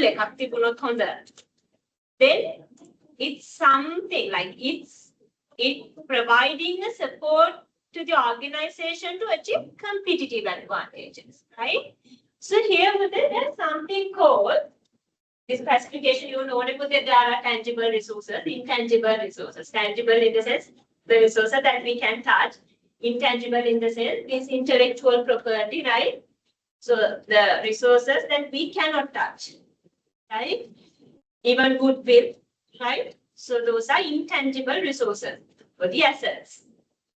Here there's something called VRIO resources. Here what it says is, if an organization has VRIO resources, then that organization can achieve competitive advantages, right? V in the sense for the valuable resources. V stand for valuable. Capital R stand for rare, right? If they have rare resources, unique resources, okay, then it supports the organization to achieve competitive advantage. That's truly good. That if they have unique raw materials that other competitors do not have, right? So it's a kind of a source of achieving competitive advantages. Then I in the sense for that, you know, like when it comes to some resources, other competitors also easily can imitate with it. Imitate කියන්නේ tag ගාලා copy කරන්න පුළුවන් කියන එක. Right here, I will give you the like, I will tell you B stand for what, R stand for what, and I stand for what, and O stand for what. Imitable with like if they have resources that other companies or the competitors cannot imitate, right? Copy කරන්න බැරි මොනවා resources තියෙනවා. Unique recipes, right? If they have a patent for a recipe, then other companies or the other competitors cannot copy anything, right? Copyrights are there. It's like protected. Okay, those resources. Or in the sense organized. If their resources are well organized, right? Then it also provides them a kind of a favor, I mean like support to achieve the competitive advantages. If an organization wants to understand how we can achieve competitive advantages through resources, they can apply this resource-based view.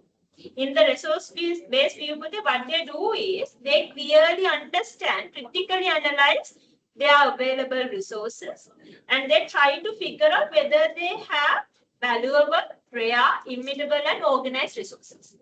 If they have those resources, then they can understand that there's a high possibility of achieving competitive advantages. Write down resource-based view with it. Resource-based view, another analytical framework that we can use to analyze internal business environment. Because resources are existing within the organization.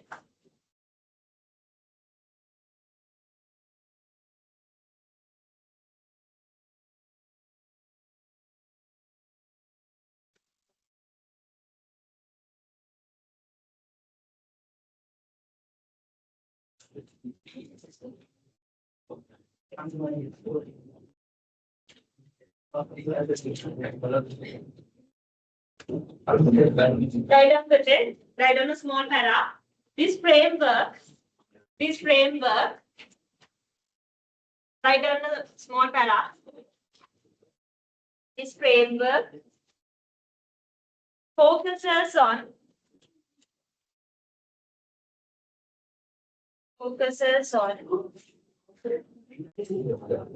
resources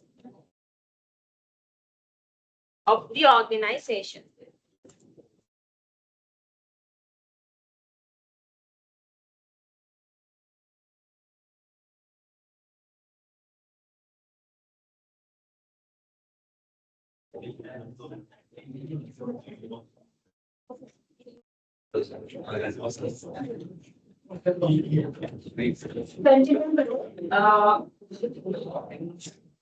Further,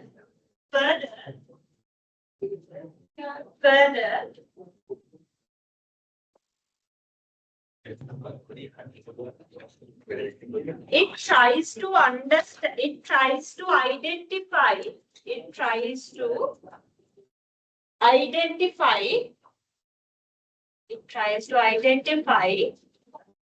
VRIO resources, VRIO resources, VRIO resources, within brackets write down with the valuable,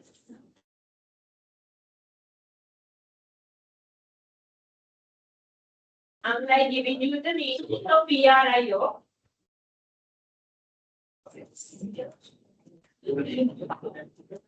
Valuable R for rare.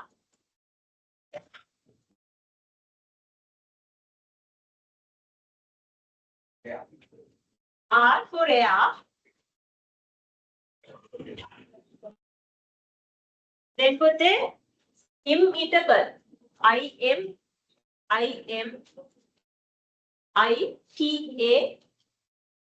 Imitate can back in it. Immutable. IMITABLE. Immutable. Then for the last one, organized. Organized. Close the bracket. Identify VRIO resources to achieve competitive advantages. To achieve competitive advantages.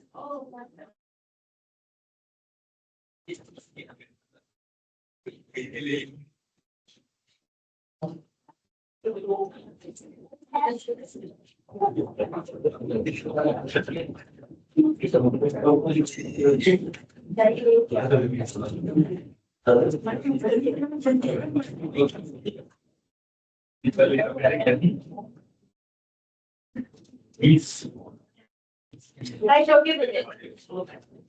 So, then let me take you to the last analytical framework.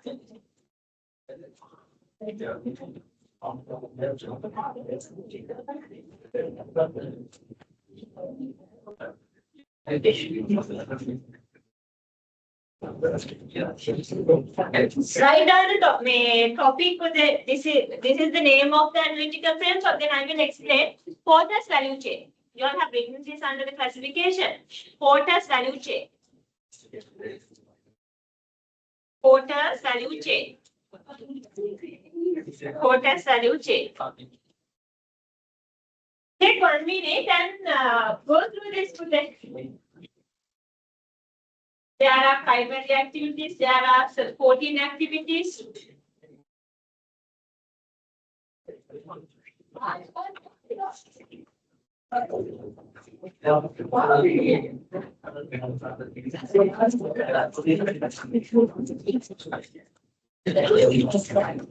What is the meaning of value chain of a product? Value chain?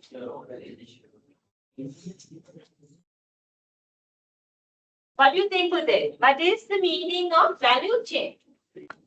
If we consider this chair, right? This chair has a value chain. Think about the company that produces this chair, right? And for each product with it has a value chain, right?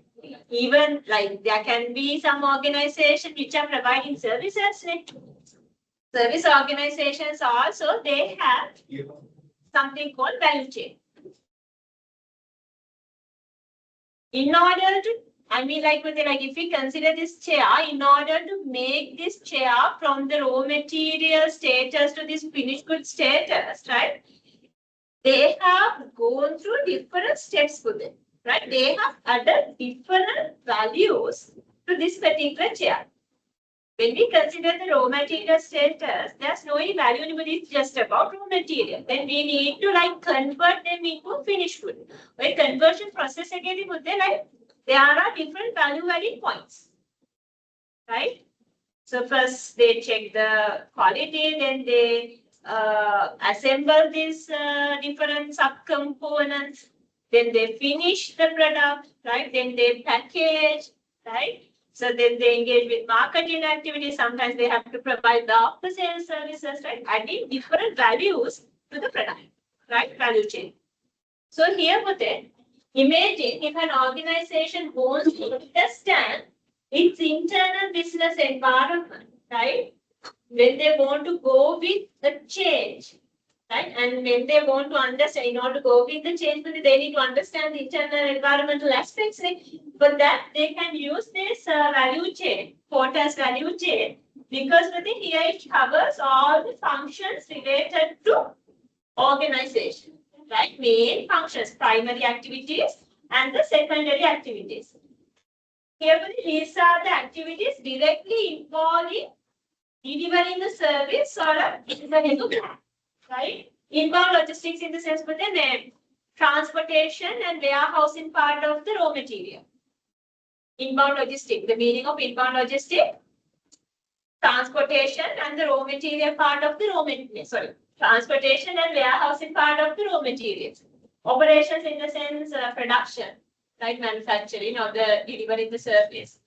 Outbound logistics in the sense, this time it's outbound, that means for the warehousing and transportation part of the finished goods, not raw material. Once they finish this chair, they need to again store and they need to think about the distribution or they need to make available this chair for that they need to transport. Finished good transportation and finished good warehousing coming under this outbound logistics. Then marketing and sales activities, right? So without selling it, they cannot earn any rupee. So it is also kind of a primary activity. and service in the sense after sales services. Right? Then these are secondary or the supporting activities. These activities are not directly involving producing a good or a service, but in order to deliver this chair, they need to go with these supporting activities also. They need to have the support from these activities. Procurement in the sense it's about purchasing, right? They need to like arrange purchasing of raw material and other items to put the procurement in the sense purchasing. Technology development, the technology side, human resource management, and the firm infrastructure management. These are supporting activities. When we go through each of these activity, each of these function, each of these value adding points, then we can understand the internal functions with it. What are the key areas of the organization? What are the key value adding points? And when they can, firstly, they can understand whether there are non-value adding activities. If they can like carefully, if they can carefully understand these processes, then they can identify non-value adding points also with it. Because non-value adding points are cost for the organization. Those are not kind of a beneficial points, but those are costs for the organization, right? Write down this sentence. If an organization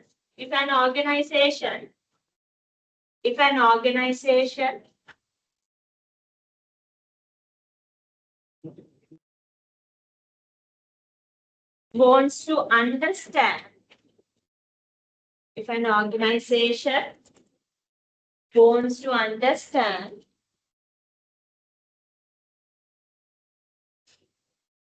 its business and its internal business environment,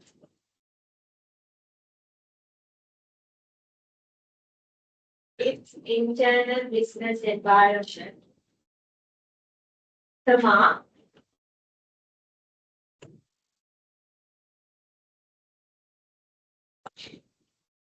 can apply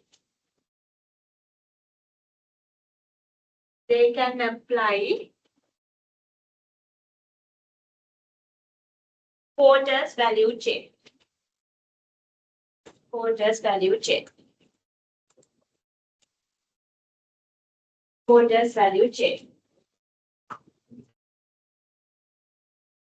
In this analysis process, continue with it. In this analysis process, or in this analyzing process, or analysis process,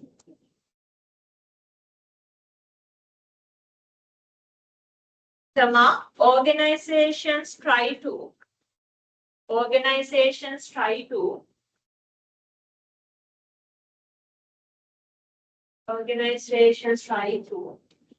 analyze and evaluate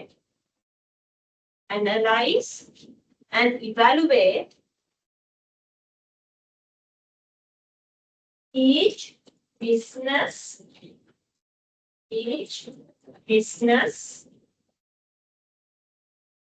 value adding activity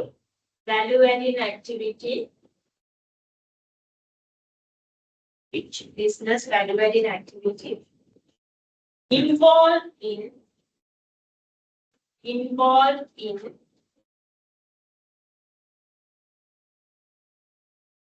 creation of a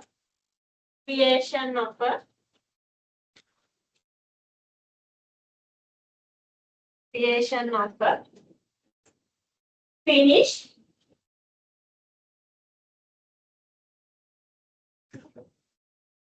good or service.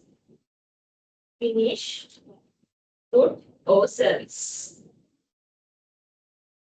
Right? Okay, but then. So with this, we are covering the analytical framework. Right? Now we are like moving to discuss about the change management. Before moving on to change management, I will give you 5 minutes, right? Quickly go through the environmental analysis content and see whether there's anything that you want to clarify. Just go through the note and see what we have discussed so far. And if there's anything that you cannot understand, ask for me, then I will clarify.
Shall we move on to the next part of the chapter for this?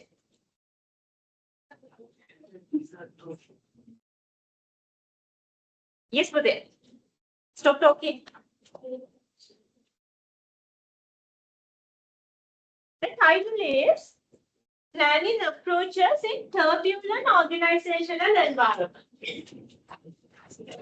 What is the meaning of turbulent? Turbulent business environment? Planning approaches in turbulent business environment. What can be the meaning of turbulent?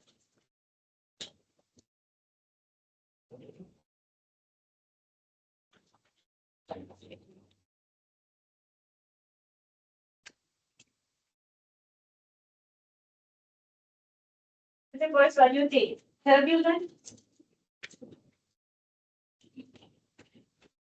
Turbulent in the sense of the rapidly changing, dynamic, right? Here, like it explains 3 approaches, specifically planning approaches that organizations can use in rapidly changing business environment, right? Because when we are thinking about the change management, right? So next we are going to directly discuss the areas related to change management. But before moving on to see the direct content related to change management, first we need to understand what the name. This business environment is rapidly changing, and when it's rapidly changing or when the environment is dynamic, there are certain planning approaches available in this context to, like, I mean, for an example, for that, if the organizational management is going to apply and if they limited to only one planning approach for that, then what will happen when this business environment is rapidly changing, then it won't give them the expected outcomes, right? Because when the environment is changing, we also need to, organization side, they need to be flexible, as well as they need to think about some alternative frameworks, alternative planning approaches to address this dynamism or the, like, basically this turbulent business environment, right? So first thing is here, maybe it's something like this. You all need to understand the link between this area.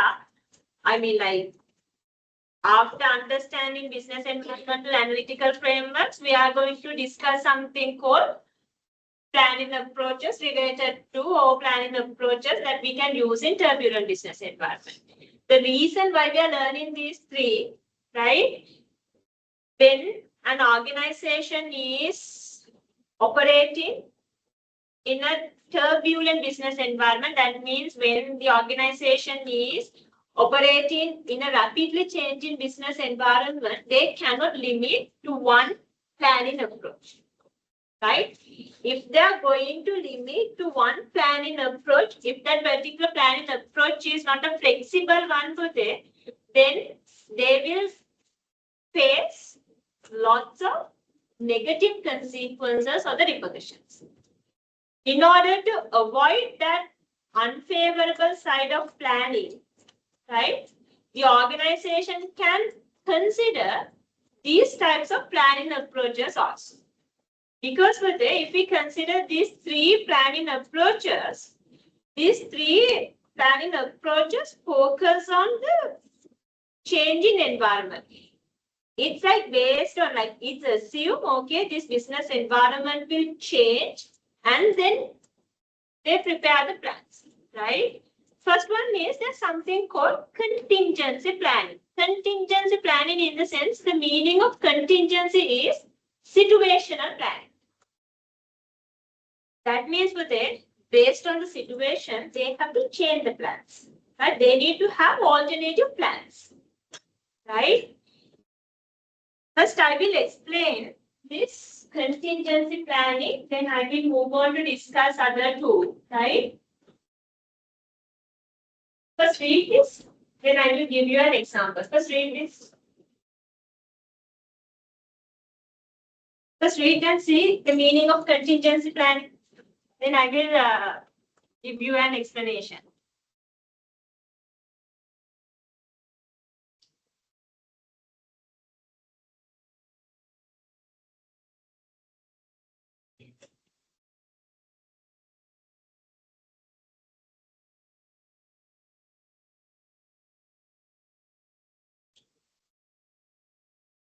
Contingency planning in the sense that it's an organization go with contingency planning. They develop backup plans, alternative plans for different possible situations. Right? The simple meaning of contingency planning is if an organization applies this so-called contingency planning approach, that means that they develop alternative or backup plans for different possible future situations. ඉස්සරහට වෙන්න පුළුවන් විවිධාකාරී situations වලට they develop backup plans. They develop different alternative plans. They are not going to limit to one plan, right?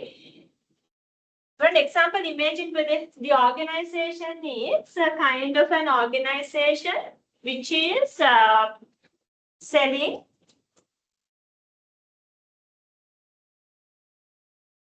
fruits, right? Fruits.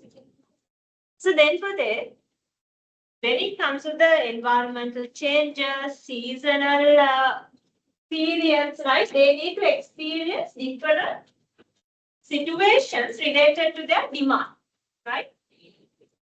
In some periods with it, their demand is increasing, right? Especially in the seasonal period, right? The demand is increasing. In some periods, the demand is decreasing. Different situations with it, right? So then, if they are going to stick to one plan, they're going to get an average හැම කාලෙකම demand එක මාසෙට හිතන්නකෝ like revenue එක වෙයි කියලා 1 million rupees, right? But with it, especially if we consider that industry as well as the nature of the demand and the seasonal effect with it, they need to realize that they need to understand that their revenue won't be a kind of a fixed amount, right? It's changing. They have to experience different situations in relation to demand. Then for these different situations, for the worst case and for the most favorable case and for the average situations, they need to develop alternative business plans. Demand එක හොඳම වුණත් හිතන්නකෝ like normal average demand is around quantity wise, imagine they are like selling If a fruit then it's easy to make your understandable apple, right?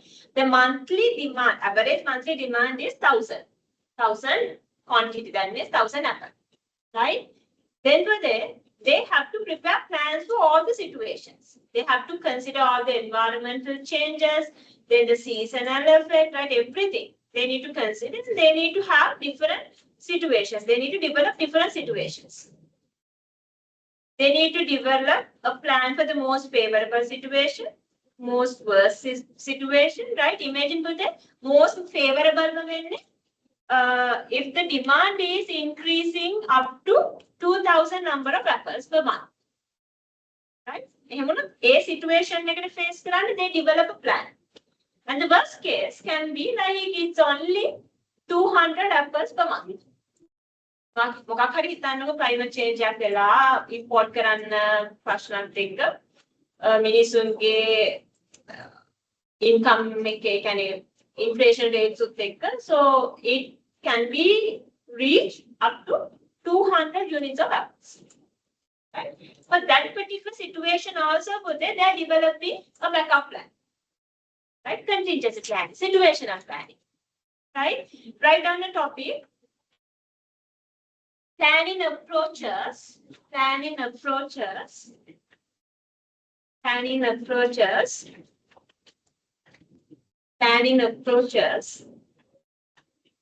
that can be used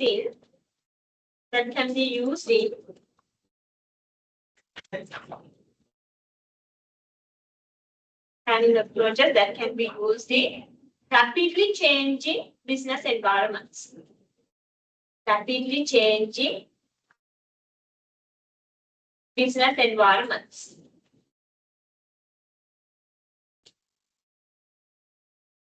Planning a project that can be used in rapidly changing business environments.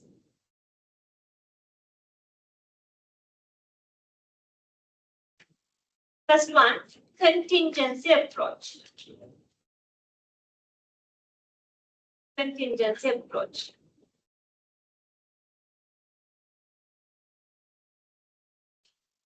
First one, contingency approach or the contingency planning. Contingency planning / contingency approach. Same meaning.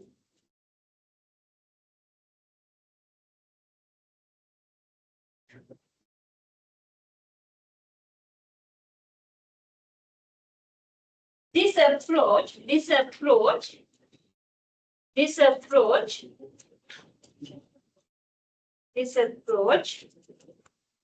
focuses on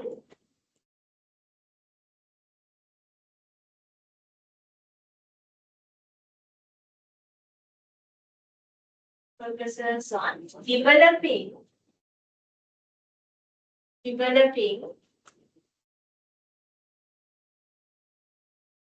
alternative plans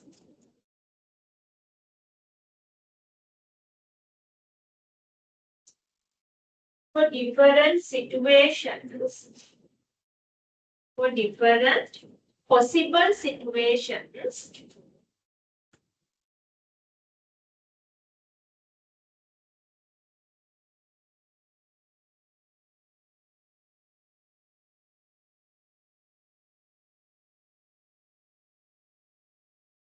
based on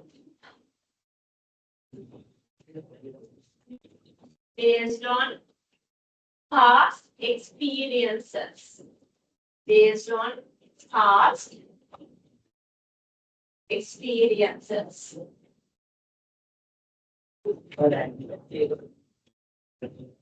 Then write down to the second one, building scenarios. The second one, building scenarios, second approach. Building scenario. Write down, then I will explain for the main take a lecture.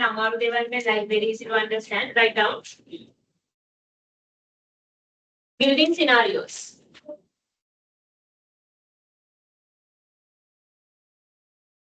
Write down. This is an extension of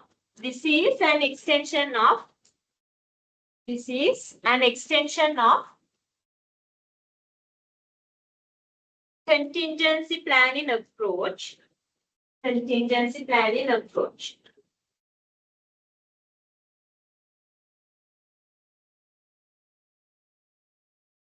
Contingency planning approach.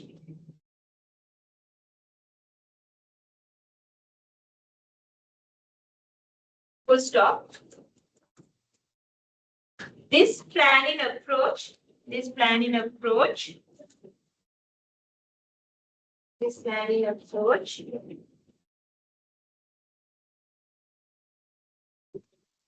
focuses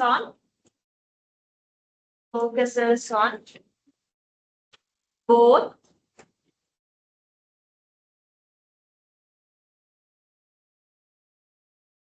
historical data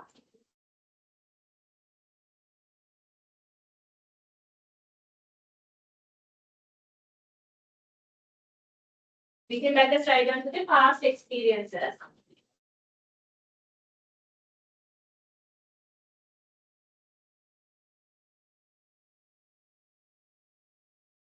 and future possible trends and future possible trends. Here also put the same thing, only difference is in contingency planning, they mainly rely on the past experiences. Based on past experiences, they forecast different possible future occurrences, and for those future occurrences, they develop plans. In building scenario, yes, they consider past experiences, historical data, plus they visualize future possible trends also. ඒ කියන්නේ ඉස්සරහට වෙන්න පුළුවන් දේවල්. ඒ කියන්නේ මෙච්චර කාලයකට වෙලා නැති ඉස්සරහට අලුතෙන්ම වෙන්න පුළුවන් දේවල්. Future trends they consider for the building scenario. Like they consider all these data, all these information. They forecast all these things and then they develop alternative plan for the situations, different situations. Same thing, only difference is in building scenario, it focuses on future trends as well. කලින් වෙච්ච දේවල් මත්තම ඉන්නේ නැතුව ඒවත් අරගෙන ඒවත් use කරලා forecast කරන්න සහ they visualize future trends as well. Right? Last one, crisis plan.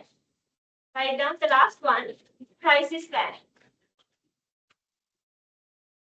Crisis planning.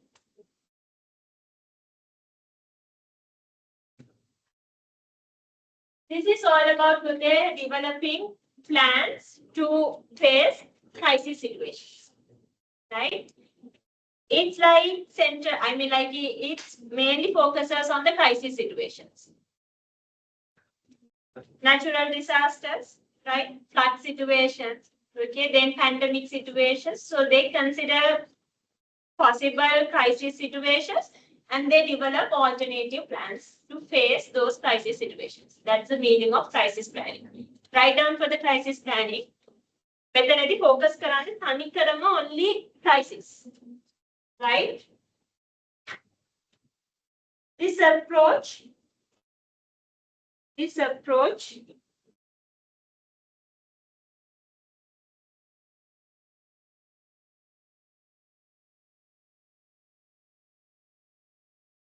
is useful. This approach is useful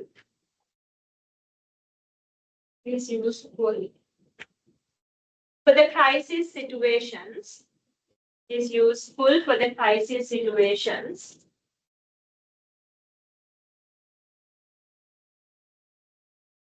Examples: natural disaster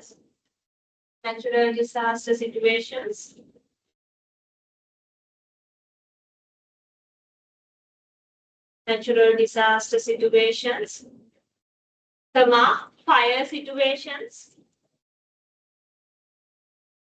fire situations, and pandemic situations.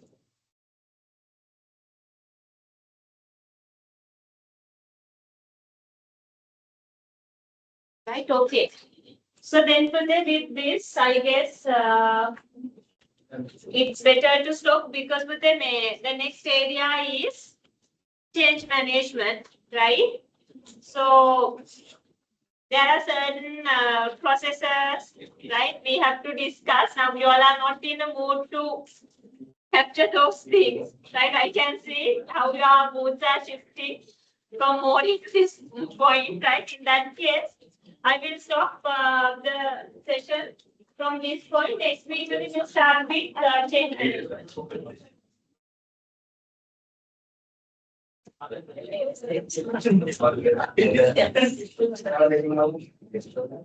let me check the attendance. Meantime, if you want to ask any question, ask it you today. Did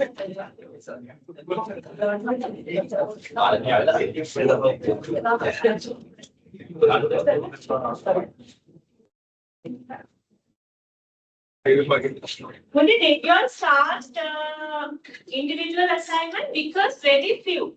Only few students only shared the article with me. Because last week I have asked you to share the article with me, right? So if you want to take the confirmation regarding the article, only very few students shared it to me, right? So if you want to get the confirmation, share it to me, right? Then I will provide you the confirmation. And but then again, I am highlighting this. You all need to start your group assignment also because you don't have more time, right? You all need to select 2 individuals, 2 leaders, and you need to plan for an interview. And based on the information of the interview, you need to prepare the report and you need to do the presentation, right? At least now you all need to select 2 leaders and schedule a meeting with them. නැත්නම් ඔයගොල්ලෝ struggle කරනවා මම හොඳටම sure තව සති පොඩ්ඩයි තියෙන්නේ ඔබට තේරෙන්නේ නැහැ මොකද this is a 2 credit subject වලට we don't have more weeks, right? This is 6th week, right? So the next week 7 and 8, right? So after another 2 weeks I'm completing the content. Then we have only like 2 weeks. Then in 9th week, I'm taking the presentations. Inisa, ඔයගොල්ලෝ දැන් plans කරගෙන තියෙනවනේ පොතේ. Right?